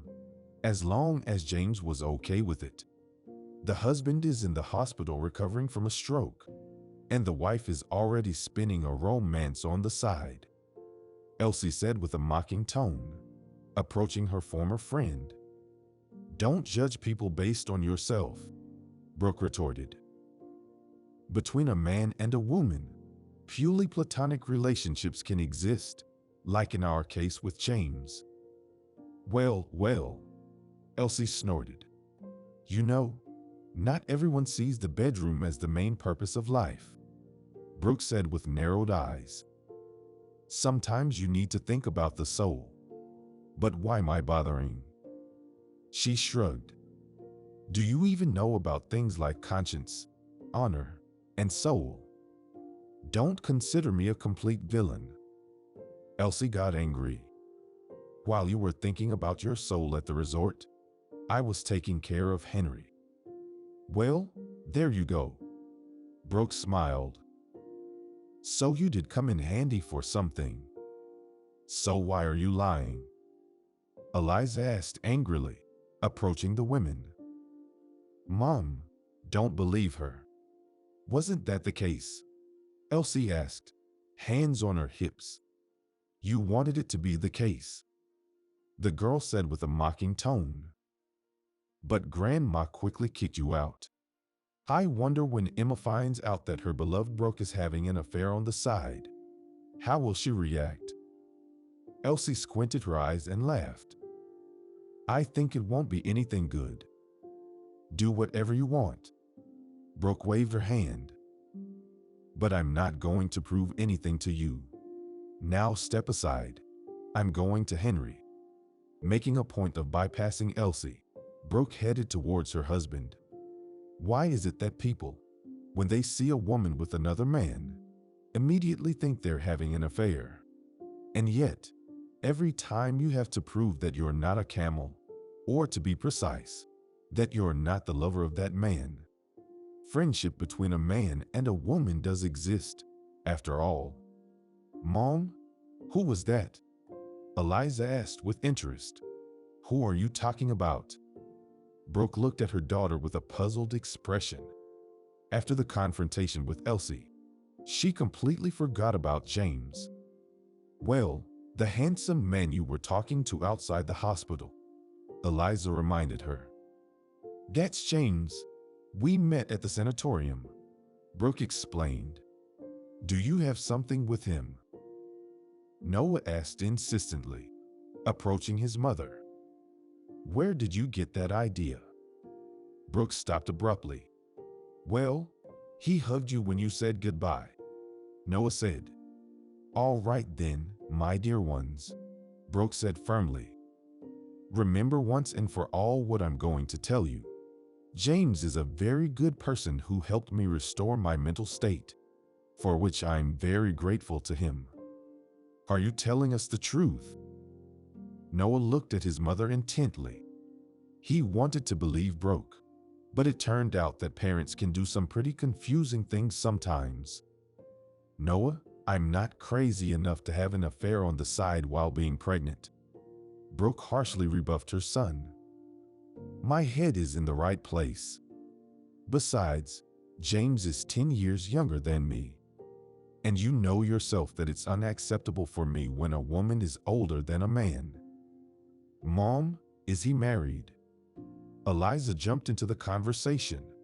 Divorced, Brooke quickly replied. Then she looked closely at her daughter. And why do you need this information? Just curious. Eliza shrugged, trying to appear indifferent, although in reality, she was quite taken by James, and she wouldn't mind starting a relationship with him. Eliza, he's 13 years older than you, the woman warned. She could see her daughter's interest in James, no matter how much Eliza tried to hide it. Mom, I was just asking. The girl waved her hand. She wanted to shift the topic as soon as possible. "Mom, there's Grandma." With a nod of her head, Eliza indicated the elderly woman sitting near the ward.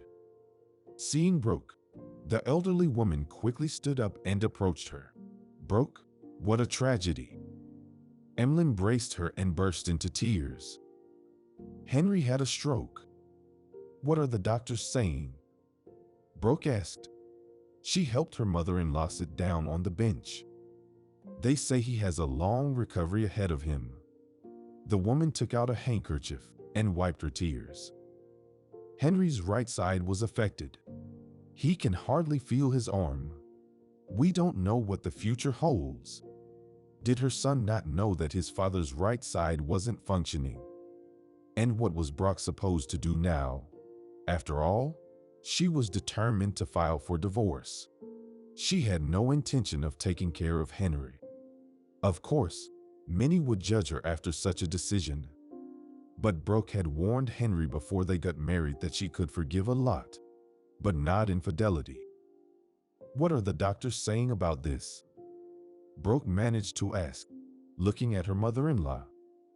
"They say rehabilitation is needed, along with proper care." Emma was holding on by her last bit of strength not to cry. No matter how angry she was at her son for his actions, she would never abandon her only child in his time of need. Since the day Henry had a stroke, the Poe mother had been sitting by her son's bedside, taking care of him. "I see." Brooke was disappointed. She sat down on the bench next to her mother-in-law. Where would she find the strength to prevent this situation from ruining her plans? "Brooke, I understand that my son messed up big time." Emma took her daughter-in-law's hands. "And you have every right to leave him. But I have a request for you." "What is it?" Brooke felt that her mother-in-law couldn't possibly offer her anything good. "Henry has been talking about you all this time." The elderly woman sighed. "Thoughts of you gave him the strength to fight his illness. I'm asking you not to divorce my son just yet. Give him time to go through rehabilitation and recover. The doctor said he needs positive emotions." "Emma," Brooke sighed. "Please understand, I won't be able to be in the same room with Henry, smile at him, and pretend to be a loving wife. I understand all that." Her mother-in-law continued to persuade Brooke. "You won't have to do anything. Just be there with him." "I can't do it," Brooke exhaled. "Before marrying Henry, I warned him that I could forgive anything, except infidelity. He knew that perfectly well. And yet he decided to betray me. I told you that your Brooke is a hypocrite and a liar." Elsie approached the ward. She was by her husband's side when he was healthy and making lots of money. But as soon as he became helpless, your Brooke found herself another admirer. And he's younger than Henry, by the way. "What nonsense are you talking?" Emma was taken aback. "I'm telling the truth." Elsie smirked. "Why don't you ask your beloved Brooke who she was with at the sanatorium?" "Brooke, is she telling the truth?" The elderly woman turned her bewildered gaze to Brooke. "I'm not in a position to have an affair on the side," Brooke said firmly. "Yes, I met a man at the sanatorium. He happened to be from our town. And yes, we spent a lot of time together, discussing many interesting things. But between us, there were only platonic feelings, so we stayed in separate rooms. We both have been disillusioned with love and our significant others." She looked at her former friend. "I have my wits about me not to jump from one bed to another. I respect myself, and I won't lose my mind and start new romance without ending my relationship with my husband. Besides, I repeat, I'm in a very interesting condition. And James showed no inclination to get involved with a pregnant woman." Are you saying you are so virtuous and honorable? Elsie snorted. She understood that Brooke was right. It would be hard to have an affair while being pregnant. Why is it hard for you to believe that? Brooke said, squinting her eyes. You know what? I don't know how I managed to be friends with you for 10 years.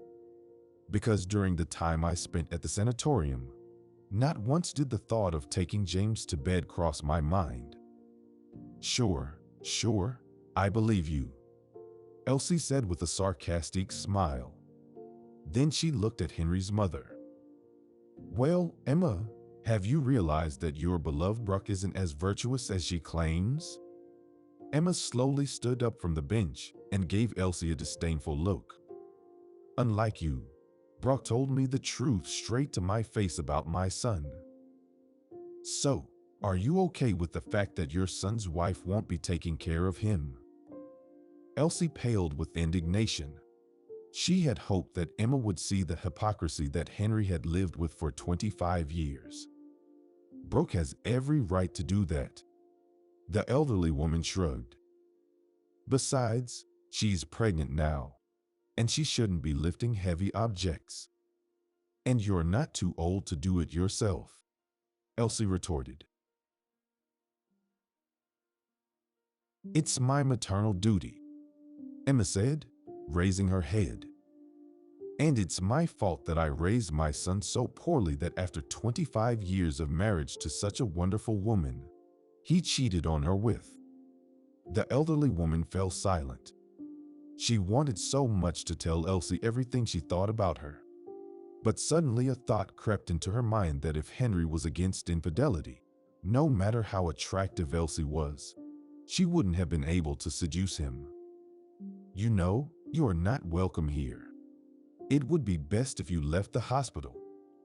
Let Henry tell me that himself, Elsie said insistently. After all, I'm expecting a child from him. She patted her stomach. And I have the right to know about his condition. Emma, now you have a helper. Brooke smiled. And if you don't mind, I'll go home to rest. I'm feeling tired after the journey. Won't you visit Henry? Emma was surprised. Why should I? Brooke shrugged. He was so looking forward to your arrival. The elderly woman sat down on the bench. Today had been a complete surprise for her. Just this morning, she had hoped that Brooke would forgive Henry and everything would be fixed in their lives. But now she realized clearly that Brooke hadn't forgiven her son. Let's do this, Brooke suggested. I'll visit Henry a bit later, when all the other visitors have left. I'm not going anywhere. Elsie stood in front of her former friend, placing her hands on her hips. I have just as much right to be here as you do. No, you don't, Brooke smiled. But I won't argue with your right. Maybe it's even better that you'll be taking care of Henry. If, of course, he's happy with that. She looked at her mother-in-law. All right, I'll go to Henry's attending physician to discuss everything with them. Then I'll come back, and we can all discuss it together. Okay, Brooke? The elderly woman nodded. A small glimmer of hope ignited within Emma. If Brooke was interested in Henry's health, maybe not all was lost yet. Brooke went off to find her husband's attending physician. In truth, she wanted to get away from Emma as quickly as possible, so she wouldn't have to look into her eyes. She understood that the elderly woman hoped that Brooke would return to Henry. The young woman loved her mother-in-law, and she didn't want to deceive her. How Brooke wished she could go home right now to get some sleep. Instead, she was forced to walk around the hospital looking for a doctor. Brooke, the woman turned around and saw James hurrying toward her. Hello again. Brooke smiled. Still, what are you doing at the hospital? The man asked, approaching Brooke. Remember, you told me about the man who had a stroke in an accident. The woman looked at him and, after receiving a positive response, continued, "That was my husband." James looked at the woman attentively. He didn't understand the reason for her distress. He knew that Brooke was planning to divorce her husband. And at that moment, he had a stroke. But based on his examination results, Henry was on the mend. "Well, I invite you to our cafeteria for a cup of tea," James suggested. "And you can tell me everything in detail." "All right," Brooke agreed. She needed to vent. She realized that James was the best listener in the world, someone who would listen and offer advice. Entering the cafeteria, Brooke took a table. While James placed his order, she looked out the window. The weather matched Brooke's mood. It was overcast outside, but occasionally the sun peeked through the clouds, warming with its gentle rays. "Okay, here you go." James placed a cup of tea with lemon in front of her and got himself a strong coffee. "Tell me what happened." "I came home fully intent on divorcing my husband." Brooke took the cup and took a small sip. "But today I found out that Henry needs a long rehabilitation." And James listened attentively to his conversation partner. "You understand that I can't just abandon my helpless husband." Brooke was on the verge of tears. "Nobody is asking you to abandon him." The man shrugged. "You can help him with his rehabilitation without being his official wife, since that's what you decided." "What do you mean?" The woman furrowed her brows. "Brooke, you are like a little girl." James smiled. "Nobody is forcing you to live with your husband against your will. Yes, some people might criticize you for leaving a sick husband, although he's not that sick." "What do you mean not that sick?" Brooke was shocked. "Emma said that Henry's right side was severely affected, and he can't even feel his right arm." "That's strange," James pondered. "If I'm not mistaken, just today, when I came to work, your husband's attending physician and I discussed how Henry got off lightly." "I don't understand anything." The woman shook her head. "Are you saying that if someone, in simple terms, is half paralyzed, that's getting off lightly?" "On the contrary, your husband, you could say, got off with a light fright, and he's recovering." The man frowned. He didn't understand what was happening. Just an hour ago, his friend Michael had clearly stated that the man with a stroke would soon be discharged as he had practically recovered from the illness. Yes, he would need to follow strict recommendations to prevent a recurrence. And now Brooke was saying that her husband's right side wasn't functioning. How was that possible? "Listen, let me clarify with Michael again. Your husband's attending physician. Later, we can discuss it again." "All right," Brooke agreed. Buoyed by James's words, Brooke returned to her husband's room, where an anxious Noah awaited her. "Mom, where were you?" The young man took Brooke's hand and led her into the room to his father. "What happened?" Brooke got alarmed. "The attending physician, Michael, is gathering all of us to talk about Dad," Noah explained. "We're just waiting for you." Entering the room, Brooke saw her husband lying in bed, his face pale and weak. Emma was bustling around, adjusting the bedding for her son. "Hello," Brooke said. "Brooke, my love," Henry whispered softly upon seeing his wife. "How I missed you." He extended his left hand toward Brooke. "Come to me." "Hello, Henry." Brooke approached the bed and sat on a nearby chair. She pretended not to notice the extended hand. "Did you rest well?" the man asked. "I did," Brooke replied evasively. She glanced at the doctor. "Michael?" "Michael, allow me to introduce you." Henry smiled. This is my wife, Brooke. Very nice to meet you. The doctor looked at those present. Well, is everyone here? Yes, all my most beloved and closest people are gathered, Henry said proudly. I want to talk to you seriously, Michael said. The thing is, in a few days, I'm planning to discharge Henry. So soon? Emma was surprised. What about his arm? I will explain everything now. The doctor was serious.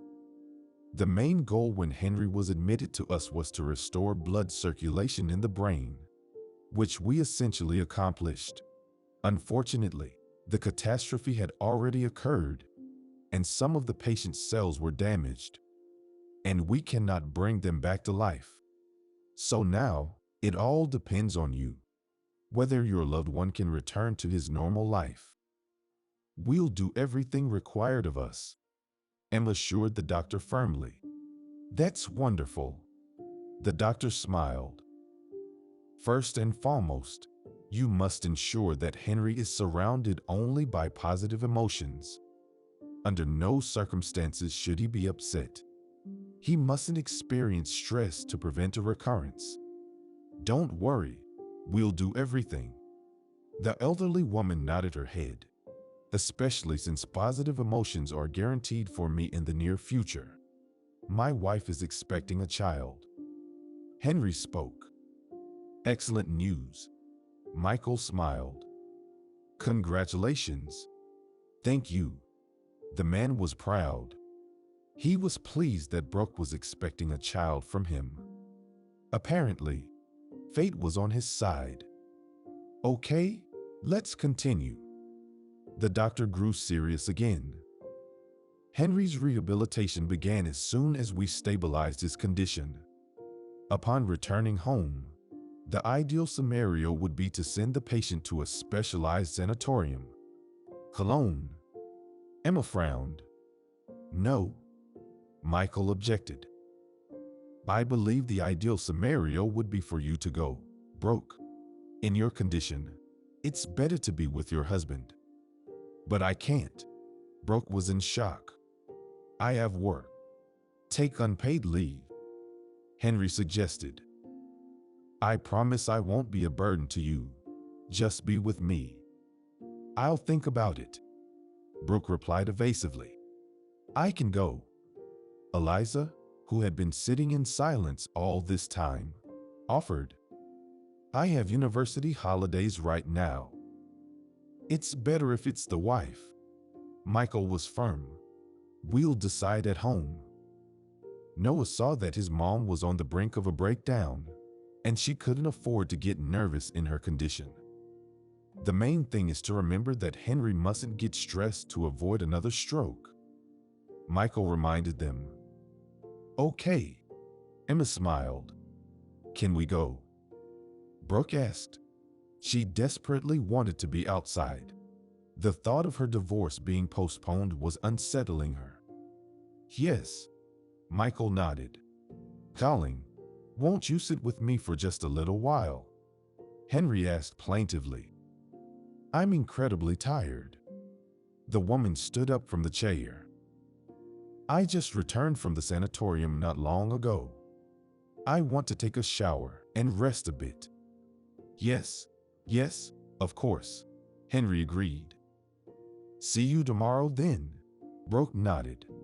Accompanied by her children and mother-in-law, she left the room and sat down on a bench in the corridor. She reflected on how, knowingly or unknowingly, Henry had postponed the divorce for now. Brooke, don't be upset. Her mother-in-law understood her state. Henry will recover, and everything will be fine. Yes, Brooke agreed. In reality, she wanted to scream out of helplessness. Upon arriving home from the hospital, Brooke secluded herself in her room. Eliza knocked on the door a few times, but Brooke pretended to be asleep. In truth, she didn't want to talk to anyone right now. She needed to think everything through thoroughly. A phone call interrupted her thoughts. Looking at the caller ID, Brooke sighed. It was James. She really didn't want to talk to him. He couldn't offer her anything new. Brooke didn't want to be disappointed any further. She realized that she had already given in to Emma's persuasions and had found herself in a difficult situation.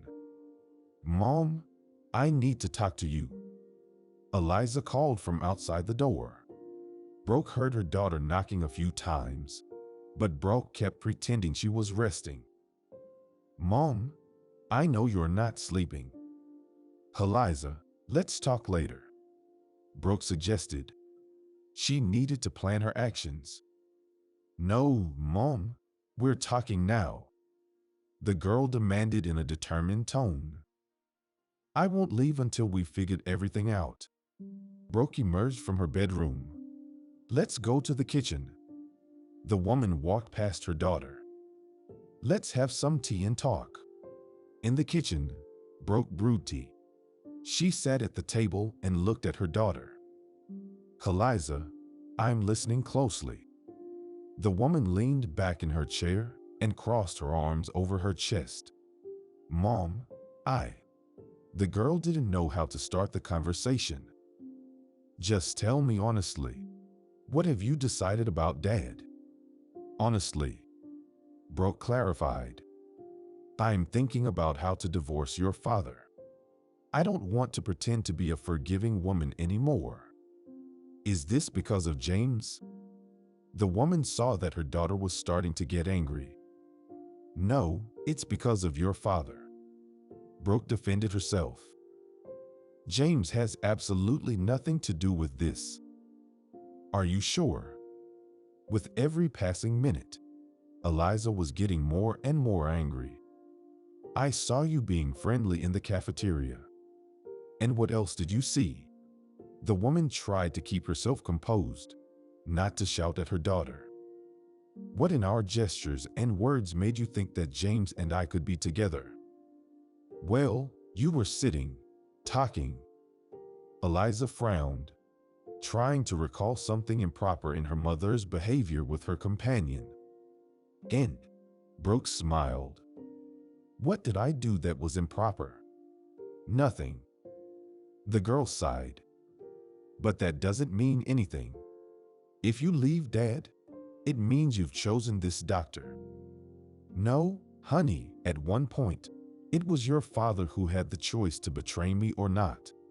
Brooke chuckled. "I don't have that choice. I'm just doing what I should. Namely, I'm divorcing him. And I'm choosing freedom. But who will take care of Dad?" Eliza was taken aback by her mother's decision. "His children," Brooke shrugged. "That means you and Noah. You have no right to abandon Dad in such a state." Unexpectedly, the girl shouted. "Why not?" The woman shrugged. "I'm a pregnant woman who only needs positive emotions. Seeing your father is just a constant source of negativity. Notice that I'm not saying this because of his illness." Brooke stood up and left the table. She poured a cup of tea and placed it in front of her daughter. "And you?" Eliza was shocked. "I'm going to take care of my own affairs," Brooke said, trying not to burst into tears. Could it be that even her own children didn't understand her? "You think about it. Who's right among us? Just like your father, I have the right to choose. And it concerns not only my family life but also my personal life." The woman left the kitchen quickly. 10 minutes later, dressed and ready, she left the apartment quietly. Brooke wanted to take a walk. She had decided for herself that she needed to make a firm decision about the situation. First and foremost, regardless of what choice the woman made, it had to be her decision, regardless of whether her children approved it or not. 10 minutes later, her phone rang. "Yes, Noah, I'm listening carefully," Brooke said. "Mom, what are you doing?" Noah shouted into the receiver. "Dad isn't feeling well. and he needs positive emotions. Well, he has you and your sister for that. Brooke smiled. Mom, you dare not divorce Dad. The young man ordered. In reality, Noah was concerned about his own happiness. If his father were free, Elsie would never agree to be with Noah. And by staying married, the young man at least had a small chance to be with the woman he loved. No, let me handle this myself, Brooke said firmly. But, Mom, but the woman didn't hear her son, as she had turned off her phone. She was shocked by her children's behavior. Initially, they both took her side regarding the divorce, and now they were demanding that she stay with her husband and take care of him. And what Brooke wanted, of course, no one had asked. How she longed to express herself. At that moment, James called her again, but Brooke had no desire to talk to him. What for? Unconsciously, she arrived at her mother's house. Without much thought, Brooke went inside to see Jessica. Mom, I hope you understand me. Sobbing against the old woman's chest, Brooke asked. Honey, I'll tell you one thing. Jessica stroked Brooke's head. Remember, we only have one life. If you've decided to get a divorce, then do it. Don't listen to anyone else. And as for your children, don't worry about them. They'll understand you with time. You think so? Sniffled Brooke. At least someone supported her in this matter. Yes, Jessica nodded. Moreover, they're Henry's children. Let them take care of their father, creating positive emotions for him. Thank you, Mom. Empowered by her mother's words, Brooke decided to go to the hospital right away to talk to Henry. Yes, she wasn't refusing to help him, but only as an ex-wife. Nothing more. In the hospital corridor, James caught up with her. Why aren't you answering my calls? The man asked. I'm sorry. I just wasn't in the mood. Brooke shrugged. Besides, I know perfectly well what you might want to say. I think you don't. James smiled. Your husband is a liar and a deceiver. Brooke smirked. Today, everyone seemed intent on telling her things she didn't know. Lately, she had realized who she had spent 25 years of her life with. Undoubtedly, Henry was a wonderful man. When it came to family matters, she could unquestionably rely on him. But when it came to fidelity, you think I should know this? That's why you called me. Brooke shook her head. Yes, your husband is using his illness to invoke your pity. James was serious, more than ever.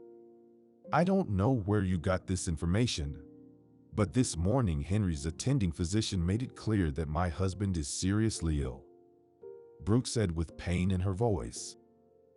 And he needs rehabilitation, preferably in the company of close and beloved people. Come, let me show you something. James abruptly turned around and headed toward the ward where Henry was. He didn't even check if Brooke would follow him. He knew she would. After all, it was important for her to find out what James meant when he said that her husband was a liar. James, can we slow down a bit? Brooke requested, slightly out of breath. She was struggling to keep up with her friend's pace. We can, but then we miss the most important part. The man explained without turning around. Brooke, after our conversation today, I talked to Michael again, and he told me a lot of interesting things. Like what? The woman was intrigued. For example, that you're apparently pregnant by another man. James smirked. And you're a good actress. You pretended so skillfully as if your husband had cheated on you. I don't understand. Brooke's eyes darkened at what she heard. She leaned against a windowsill, struggling to catch her breath. Are you okay? James supported her. I don't understand why Henry leaked. Brooke, breathing heavily, asked and looked at her friend. To get Michael to help him. The man smiled. Help him with what? Brooke was bewildered.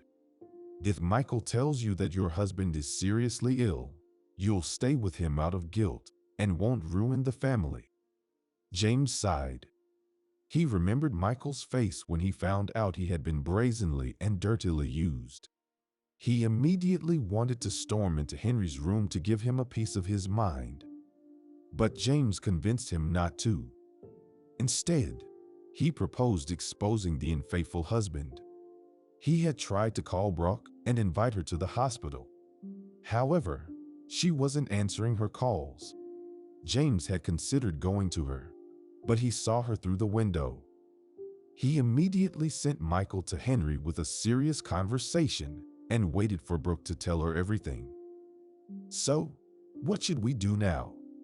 Brooke asked, regaining her composure.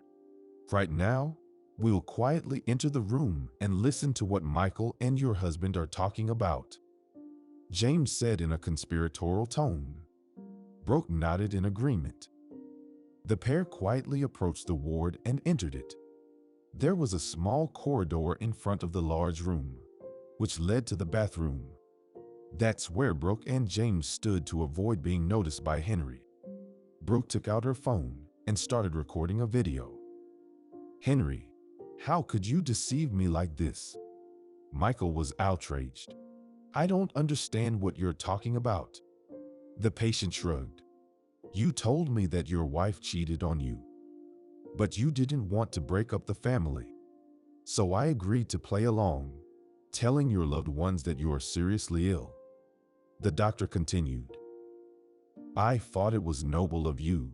Nowadays, it's rare to find such a man. I really don't want to lose my wife, Henry agreed. Is it my fault? Yes, but you didn't mention that in this case, the infidelity was on your part. Michael was angry. And your lover turned out to be your wife's friend. Doctor, maybe it's time to stop spreading hospital gossip, Henry condescendingly requested. Gossip? The doctor was simply exasperated. That's it. Your husband is done for, James whispered to Brooke. He has completely provoked Michael. Gossip, Michael repeated, trying to control his emotions. And are you aware that your beloved Elsie came to me and asked me to do everything possible to help you recover? Because, strangely enough, she's also expecting your child. Michael, please understand me correctly. Henry stood up from the bed and approached the table, pouring himself a glass of tea that Em had brought for him. At that moment, my wife and I had a strained relationship, and Elsie happened to be there at the right time. A very convenient excuse. The doctor smirked. Doctor, understand me correctly. I'm not justifying myself in any way, the patient said and took a big sip of tea. I constantly blame myself for succumbing to that temptation. If it weren't for my infidelity, my wife and I would be preparing for the birth of our baby. So why did you deceive me? Michael didn't understand. My wife will never be able to forgive me for infidelity, Henry sighed. And if I'm ill, Brooke won't leave me. During this time, while I'm in rehabilitation, I'll make sure she forgives me. Are you sure about that? The doctor frowned. Yes. Son, are you standing up? Emma's voice echoed in the room. And your hand. The woman froze, examining her son who was standing firmly on his feet, holding a glass in his right hand. Mom, what are you doing here? Henry asked irritably. He understood that things weren't going according to plan. After all, Emma couldn't stand people who told lies, and that meant that Brooke would find out everything soon. Consequently, his wife would divorce him quickly. You came to visit him. Emma couldn't believe her eyes. Michael, what's going on with Henry? Everything's fine. The doctor sighed. He's recovering quickly. My goodness, what a joy. The woman approached her son and hugged him. Mom, I need to talk to you. Henry was irritated. I need you not to tell Brooke anything. Why? Emma was taken aback. Because, as Michael said, this is a temporary effect. The man said the first thing that came to his mind. Everything could go back if there's not proper rehabilitation, right, doctor? Anything is possible, Michael answered. The man didn't know what to do. On one hand, he wanted Brooke to know the whole truth about her husband. But on the other hand, he realized that in that case, the child would grow up without a father. And that's not good. Michael decided to take some time to think. All right, I'll go. See you tomorrow. The doctor quickly left the room. He needed to be alone with his thoughts. Passing by the slightly ajar door to the shower room, Michael didn't even notice Brooke and James hiding inside. At that moment, the glass that Henry was holding slipped from his hand. Son, what's happening? Emmy asked with a worried tone. She looked at her son with horror. My hand, Henry whispered. I can't feel it again. Son, hold on, my dear. The woman fussed around Henry. She helped him to the bed and laid him down. I'll clean everything up now. Mom, don't say anything to Brooke, Henry softly requested, taking the woman's hand.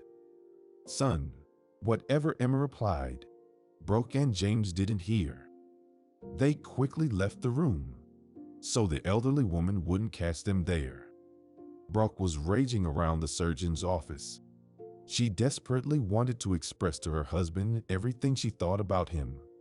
Not only did Michael lie about her supposed infidelity, but now he also made his own mother hide the truth about his health. You understand how Henry has completely tangled himself up, Brooke ranted, pacing around the surgeon's office. He didn't hesitate to involve Michael in his deception, and now even his own mother. Brooke, maybe he really is afraid of losing you, James speculated. So he's inventing, in his mind, the perfect way out of this situation. James, if Henry really wanted that, he would be trying to fix the situation instead. Brooke was angry with her husband. He wouldn't be coming up with all this nonsense. That's the extent of his imagination, I guess. James shrugged. Unexpectedly, Brooke burst into laughter. For the first time in days, she felt light. She could finally file for divorce with a clear conscience, and no one would be able to blame her for it. Brooke, are you okay? The man asked with concern. Yes, James, can you imagine? She replied, feeling a bit calmer. She breathed a sigh of relief, as if she had lifted a heavy burden off her shoulders. I finally feel like myself again. I'm no longer a puppet in Henry's game. Brooke, this deserves a celebration, James suggested. Unexpectedly, his face turned red. What happened? She frowned, noticing his reaction. I can't tonight. The man was awkward in this situation. I have a date. You met a woman and you're keeping it quiet. Brooke was happy for her friend. James, congratulations. Thanks. He smiled modestly. Why were you silent about it? She wanted to know more about James' relationship. Who is she? What does she do? She's young and beautiful. The man's face turned serious. And I was silent because there's not much to talk about yet. We just got to know each other. But she's captured my heart. James sighed dreamily. Then he looked at his friend. Brooke, don't be upset, all right? James, what's there to be upset about? Brooke smiled. Thanks for understanding. James walked her to the door. All right. Now you go home and rest. We'll talk tomorrow morning, and you can tell me what you've decided about your situation. All right. Brooke left the surgeon's office. The woman smiled. She was incredibly happy for her friend. James was a good and decent man who deserved a wonderful woman by his side. Someone who would love both him and the job he cherished. And things were finally falling into place in her own life as well. Now she could file for divorce without any guilt or hesitation. Brooke, what are you doing here? She heard a voice behind her unexpectedly. Turning around, she saw Emma. Did you come to see Henry? No, I came for a checkup with my doctor. Brooke quickly came up with an excuse on the spot. She didn't plan to reveal her situation to her mother-in-law prematurely. Did you visit your son? Yes, I did. Emma sighed. She looked at Brooke, contemplating whether to tell her the truth about her son's health. She realized that if she told the truth, Brooke would immediately divorce Henry without a second thought. And that's something her son wouldn't be able to bear. On the other hand, if she stayed silent, how would she face Brooke and her mother Jessica? And how is he feeling? Brooke asked with a concerned tone. She saw the torment in her mother-in-law's eyes and wondered whether Emma would tell her the truth or not. Simultaneously, she scolded Henry for putting his mother in such an awkward position. He's getting better. The older woman decided not to reveal the truth. Maybe Henry was right, and by helping her husband with his rehabilitation, Brooke would forgive him. I'm really glad to hear that. The young woman smiled. Brooke, remember how much you loved each other. Emma suddenly took Brooke's hand and spoke softly. Yes, we did, Brooke confirmed. But Henry ruined everything with his actions. You see, Emma, Henry cheated on me for a year. And he did it without a shred of guilt. To me, someone who cheats is like a dirty rag. I always told Henry that if he fell in love with another woman, he should tell me right away. Love? My foot. It's just hormones. The older woman waved her hand. But what about your child? Emma made another attempt to convince Brooke not to divorce her son. The baby needs both parents. I'm not preventing Henry from seeing the child. Brooke smiled. Just like I'm not preventing you. She embraced her mother-in-law's shoulders. Emma, I love you. You are an exception to the rule. Usually, mothers-in-law hate their sons' wives. But you, on the contrary, always defended me and took my side in our arguments with Henry. I'm so grateful to you for that. Brooke, forgive me, the woman whispered. Tears welled up in her eyes. She couldn't decide what to do, to tell or not to tell. Seeing Emma's torment, Brooke decided to relieve her. I have an idea, Brooke suggested. I'm incredibly hungry. How about we go to a cafe and have dinner? All right. Emma sighed. What a wonderful daughter-in-law she had. Let me call Jessica. Let her join us too. And I'll call Eliza, so she can join us as well. Brooke pulled out her phone and started dialing her daughter's number. Mom, I can't talk right now. The girl's voice sounded happy on the other end of the call. I'm on a date. On a date. Brooke was surprised. But the woman didn't manage to say anything more, as the ringing interrupted her. Eliza declined the call. What did Eliza say? Emma asked. seeing Brooke's bewildered expression. She won't come, as she's on a date. Brooke was concerned. Since when did her daughter have a boyfriend? And why didn't she know about it? What kind of mother was she? Brooke, don't be upset. Everything will be fine. The older woman smiled.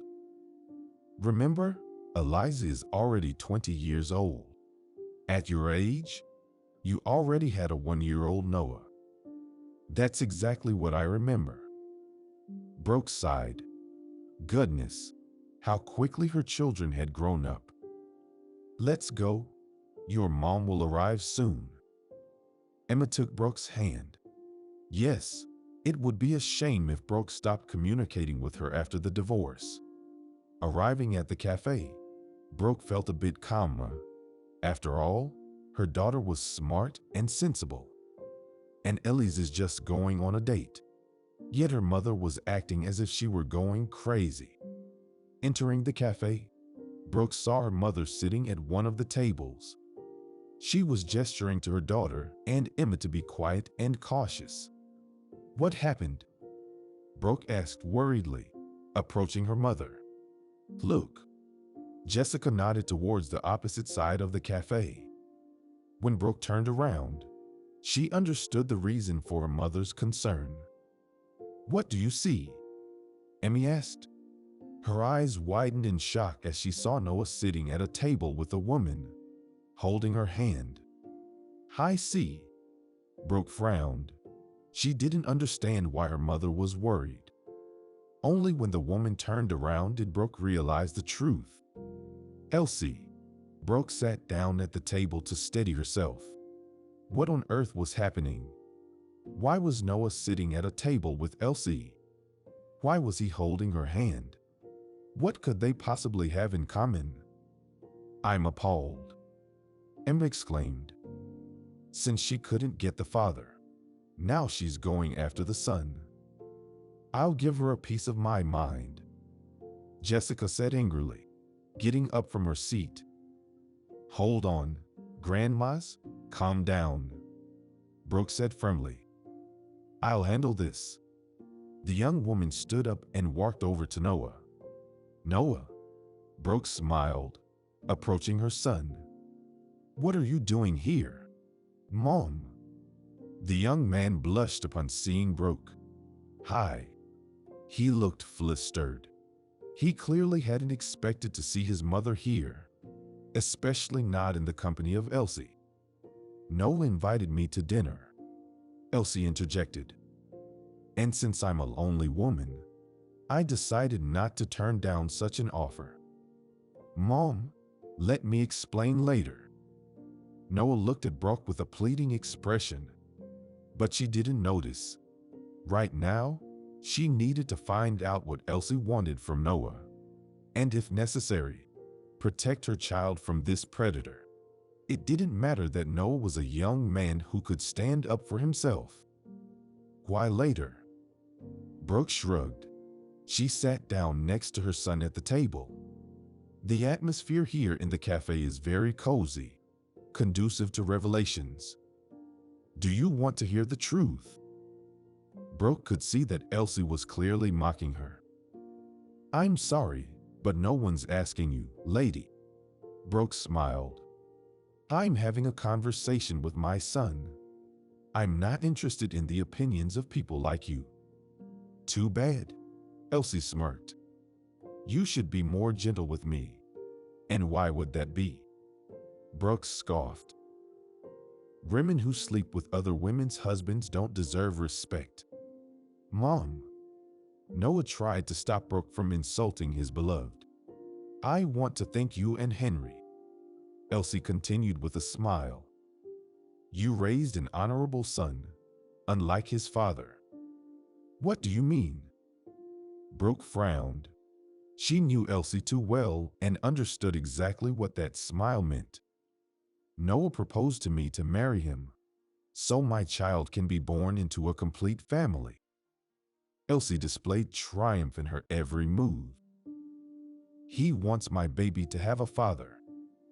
Noah, what have you done? Saying that Brooke was shocked would be an understatement. She was in complete disbelief. "Mom, I've loved Elsie for a long time." The young man's tone was resolute. "And I want to be with her.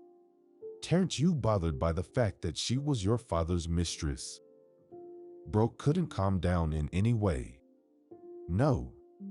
Noah remained calm. "Mom, please understand. I'll only be happy with Elsie. Please don't stand in the way of our happiness." "Elsie, do you even realize how absurd this is?" Brooke turned to her former friend.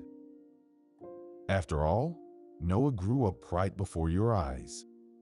You know, dear, I've always wanted to be loved even just a little bit, the way your husband loved you." Elsie's smile didn't leave her face. "And now, finally, my dream has come true. You couldn't create a family with Henry, so you went after my son. But you don't love Noah." Brooke was desperate. She wanted to hold her son tightly and not let go until he realized he was making a mistake. "I have feelings for him," Elsie admitted. "And with time, I'll grow to love him. Maybe." Brooke quickly stood up from the table and was about to grab Elsie by the hair to pull her out of the cafe away from her son. But Noah preempted his mother's actions. He took Brooke and escorted her to the bar counter. "Mom, let me make my own choices in life," Noah said firmly. "If I have even a small chance to be with Elsie, I'll take it. But she's not worthy of you. This is my choice." The young man's tone was resolute. "Mom, I've been offered a job in another city. Elsie and I have decided to move there far away from everyone. Sweetie, let's go." Elsie, who had approached, took Noah's hand and led him out of the cafe, leaving Brooke standing near the bar counter. She felt devastated and crushed. "What happened, honey?" Jessica was concerned about her daughter's appearance. "Brooke, what did Noah tell you?" Emma handed her a glass of water. "Noah's marrying Elsie." Brooke couldn't believe she was saying that. And how could she even entertain such nonsense? "Well, that's surprising," Jessica sighed. "All right, we need to neutralize this, Elsie, urgently," Emma said decisively. The next morning, Brooke went to the hospital to talk to her husband about the situation involving their son and Elsie. "Brooke, my love." Henry smiled upon seeing his wife. "Hello. It's so nice of you to come visit me. I was starting to think that a disabled husband wasn't needed by you." "Henry, I know perfectly well that you're healthy." Brooke interrupted Henry sharply. She didn't want to engage in any unnecessary discussions. The only thing bothering her right now was Noah's impending wedding. She didn't even ask about Eliza's date yesterday. All her thoughts were consumed by her son. "Well, if you consider that my right side isn't functioning." The man pouted. "Stop it," Brooke sharply interrupted her husband. "I don't have time for your manipulations with your health right now." She took out her phone and showed Henry a video where he was talking to Michael. "I need to have a serious conversation with you. I won't let you divorce me," Henry said firmly, realizing that his wife had every moral right to file for divorce. "In court, 3 months from now, I'll still get it." Brooke was on the verge of hysteria. Noah has decided to marry Elsie so her child won't grow up without a father. We need to address this issue as a priority. What does that have to do with me? The man looked at his wife with a puzzled expression. For me, it seems like the most optimal solution. Let's say Elsie is settled and won't meddle in our family anymore. Are you serious? Brooke whispered. Her voice disappeared from indignation. Why does Noah have to sacrifice himself for your convenience? Well, I didn't ask him to do that. The man shrugged. Aren't you bothered that your son is about to marry that Elsie? Brooke was utterly outraged. A little more and she herself might have a stroke. It's his choice. Henry shrugged. He's a grown-up boy.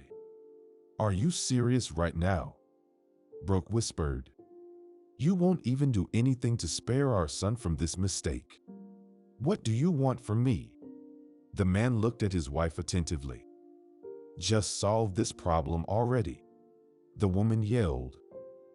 Learn to take responsibility for your actions. All right.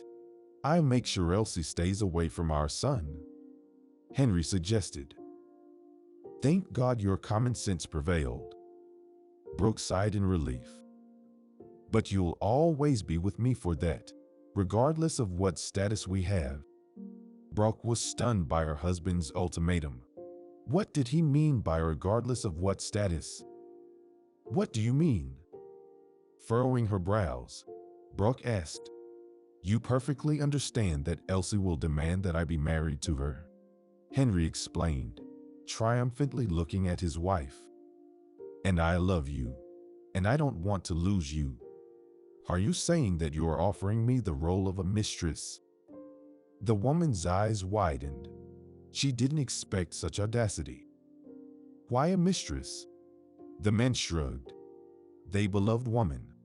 At that moment, Brooke received a message on her phone from James, informing her that he had urgent information for her. I need to think about it, Brooke replied. Of course, she had expected that Henry wouldn't rush to rescue their son.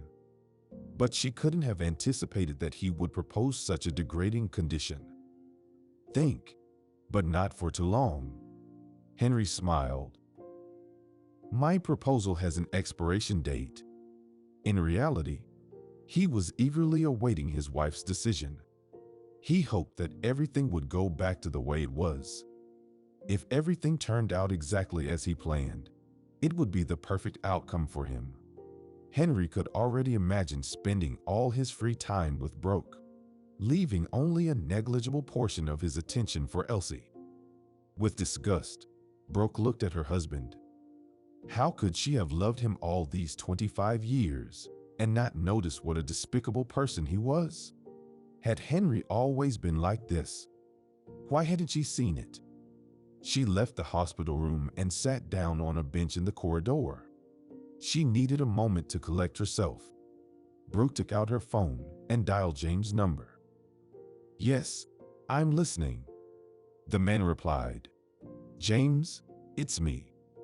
Brooke was glad to hear her friend's voice. I'm at the hospital. I'll be free in about 30 minutes. From James' voice, it was clear that he was busy. Please wait for me.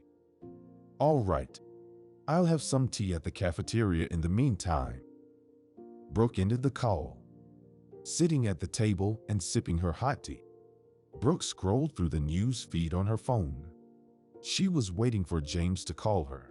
Unexpectedly, she heard a familiar female voice. Turning her head, Brooke saw her daughter talking cheerfully to Michael. She sighed.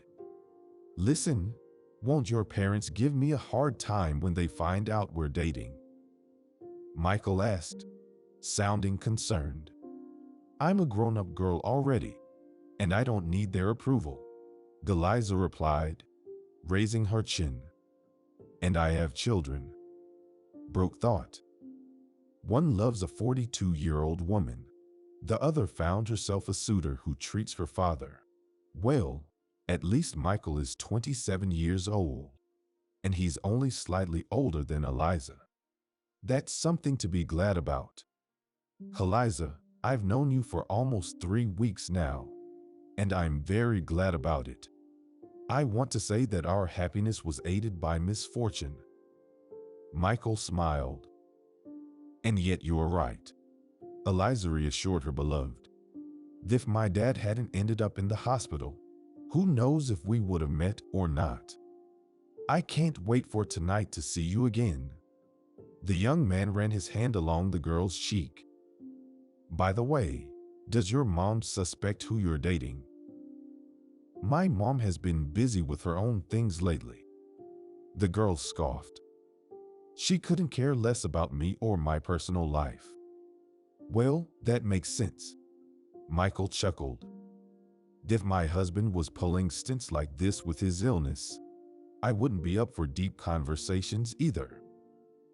My dad just loves my mom and doesn't want her to leave him. Eliza shrugged. Stop, Brooke thought with a frown. So, Eliza knew about Henry's charade and stayed silent. How is that possible? Why? Suddenly, Michael's phone rang. After the conversation, he abruptly stood up from the table. Gotta go, the young man said quickly. I'll be back soon. He turned off his phone and looked at his companion.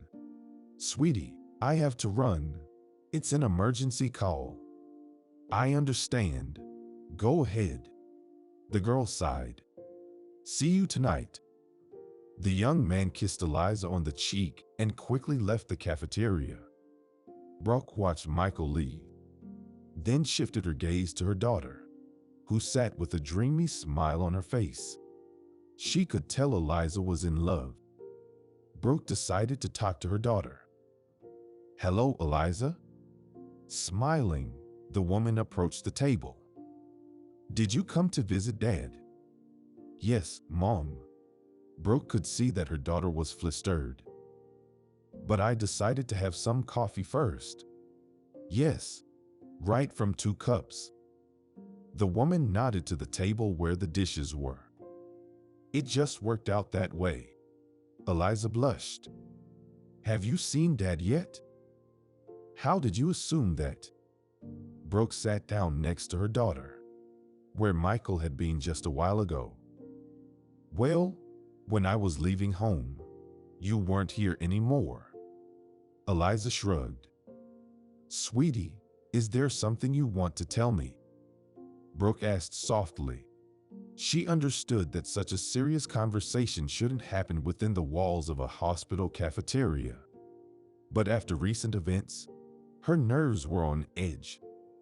What do you mean? The girl's face flushed, and there was a hint of fear in her eyes.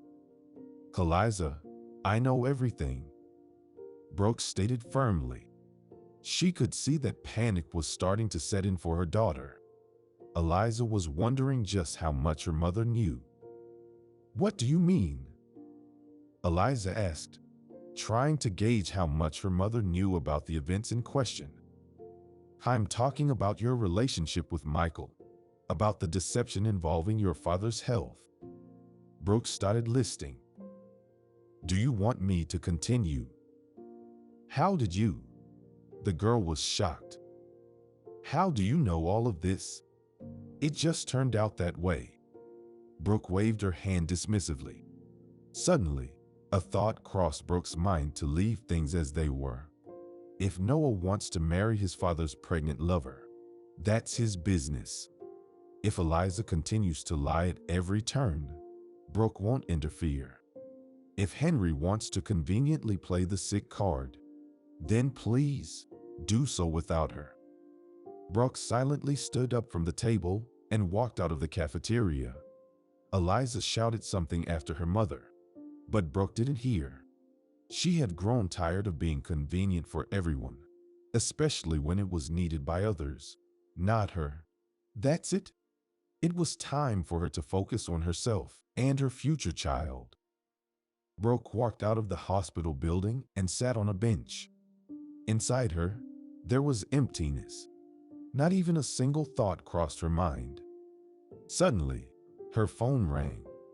Hello, Brooke answered emotionlessly. I'm free now, and I can meet up with you, James said in a cheerful tone. I'm outside near the hospital. Brooke sighed. I'll be there soon. James hung up the phone. 10 minutes later, a young man walked out of the hospital building. Seeing Brooke, he quickly approached her. How are you? Noticing his friend's state, James asked. I'm fine. Brooke waved her hand. How was your date last night? Let's talk about that later. James' tone was serious. I want to tell you something very important. I understand that I'm about to breach medical confidentiality, but I believe you should know. What happened? Brooke looked at her friend wearily.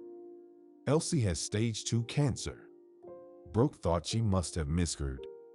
How could a healthy 42-year-old woman have cancer? I don't understand anything. Brooke shook her head. Despite the anger she felt towards Elsie, she didn't wish such a fate upon her. But she's pregnant. I won't burden you with medical terms, but they will have to terminate Elsie's pregnancy.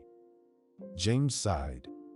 He remembered the look on Brooke's face when she learned the news. There was so much pain and desperation in her eyes. How did Elsie find out about her diagnosis? Brooke sighed. Her pregnancy prompted a thorough examination, during which the cancer was discovered. At first, the doctor had doubts, but after reviewing all the test results and consulting with colleagues, they confirmed the diagnosis. The man looked at his companion. Brooke appeared pale. How are you feeling? Me? It seemed as if Brooke was surprised by James asking this question. Why should she matter when Elsie was going through such problems? Suddenly, Brooke realized how relative everything in this world was. Just 10 minutes ago, she was furious with her former friend, and now she was ready to go to her to offer support. And all of her own problems seemed so trivial compared to the loss of a long-awaited child. James, I'm going. Brooke stood up abruptly. Where? The man was taken aback. To Elsie's. Brooke replied with a puzzled tone. Wasn't it obvious that her friend needed support right now? Are you sure? James asked with doubt. Maybe it would be better to give Elsie some time to collect herself. No, I need to go right now, Brooke insisted stubbornly. I want Elsie to know that she's not alone, that she can always turn to me for help. If anything happens, call me, the man cautioned. Okay. Brooke headed towards her car. 30 minutes later, she was standing outside her friend's apartment. Gradually, her determination began to melt away. What could Brooke say to Elsie to calm her? There were no words to ease the pain of a mother losing her child. Brooke knew how much her friend wanted to become a mother. She rang the doorbell. When the door opened, Brooke's eyes widened in horror. Before her stood a disheveled and tear-streaked Elsie. Her makeup was smidged all over her face. What do you want? Elsie snapped angrily, not noticing the tears streaming down her face. I know everything, Brooke whispered, trying not to cry. She needed to be strong to support her friend. What, did you come to gloat? The words, like poison, spewed from the apartment's owner. The rival is defeated. She's struck with a deadly illness. Now your hubby will stay with you, and Noah will leave me. Elsie, I came here to help, Brooke said, her throat tightening. How can I help? Elsie continued to be angry. It seemed as if the whole world was to blame for her illness. My God, you're such a fool, Brooke whispered. She approached her friend and embraced her. In that moment, she realized she had forgiven Elsie. After all, her health was so much more important than petty grievances. Unexpectedly, the apartment owner's resistance softened, and she didn't resist the hug. Brooke, forgive me, Elsie sobbed in her voice. It's my punishment for getting involved in someone else's family and ruining it. I've longed so much to be in your shoes, and in the end, I lost the most precious thing I had, my child. I don't want to live without my child. Brooke comforted her friend. not noticing her own tears. Who could have thought that fate would take such a turn in their lives, and that Brooke would find herself sitting on the hallway floor, comforting a sobbing Elsie on her knees. "Elsie, the most important thing is not to worry," Brooke whispered to her friend. "First and foremost, you need to focus on your health and defeat this illness. But how am I supposed to live without my child afterwards?" Elsie was on the brink of despair. She had already bought so many beautiful things for her baby, imagining them strolling outside together in those outfits. "Elsie, do you remember the twin girls who came to our kindergarten?" Brooke suddenly recalled. "The ones with red hair." The apartment owner frowned, remembering the girls. "Yes, like two little red kittens." Brooke smiled. "Did you know they were adopted? They were taken from an orphanage." "Where are you going with this?" Elsie sniffled, although she was beginning to suspect where her friend was heading. "There are so many abandoned children in our country who dream of a mother's love and care." Brooke realized she was on the right track. "And you could provide that love to a child, make a little one happy." "Do you really think so?" A glimmer of hope finally appeared in Elsie's eyes. "I do." Brooke nodded. Now that her friend had a purpose, she would fight for her life. "Brooke, please forgive me." Elsie looked into her friend's eyes.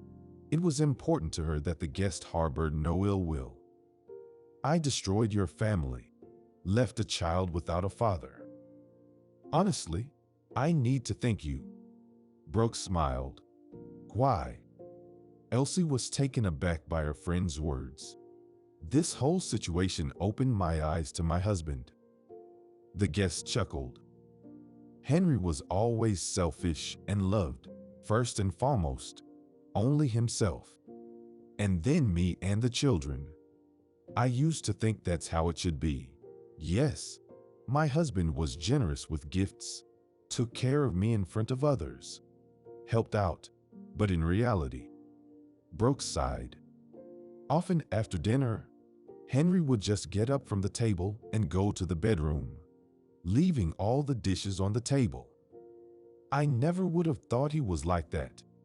Elsie was astonished. "I don't know why, but I saw it as the norm."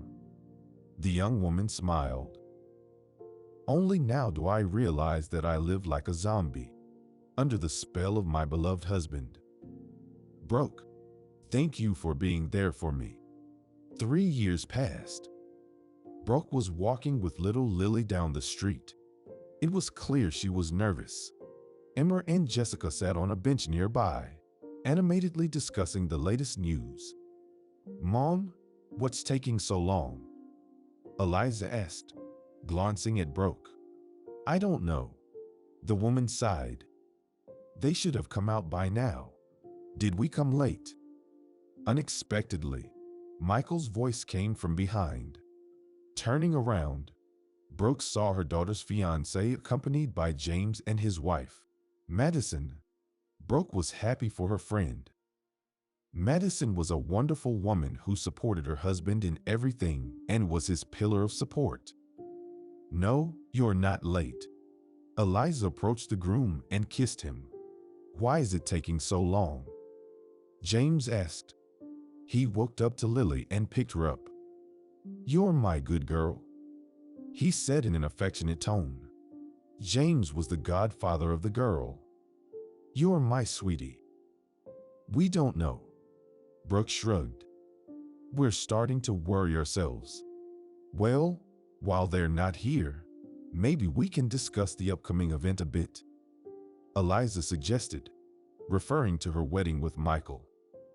"Later, we won't have time for that. And there will be a lot of decisions to make."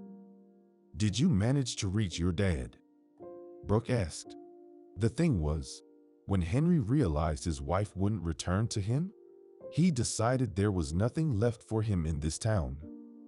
especially since somehow information about his pseudo-consequences after his illness leaked to the factory where he worked.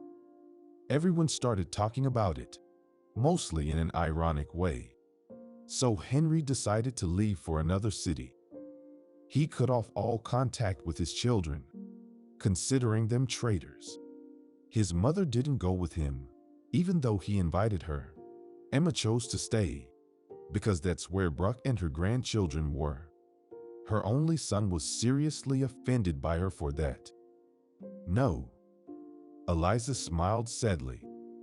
After her parents' divorce, she hadn't seen her father again. It's a pity that Henry's ambitions overcame his feelings. Look, here they come. Madison smiled. From the doors of the orphanage came a happy Elsie and Noah, in whose arms was a little bundle tied with a blue ribbon. Of course, Brooke never completely approved of her son's choice, but Noah showed persistence, making it clear that Elsie was his only woman. Thanks to Noah's love and Brooke's support, Elsie managed to overcome her serious illness. After that, she and her husband Noah decided to adopt a child. After going through all the necessary procedures, they finally managed to bring the little bundle of joy home. Look, my friend, how adorable he is, Elsie whispered, gazing at the baby's face. Overwhelmed by happiness and love for her son, her head was spinning. Our Leo. Brooke just smiled, not saying anything. She looked at the people present, who were admiring the new family member. The woman was happy that now she was surrounded only by devoted and beloved people who would never break her heart again.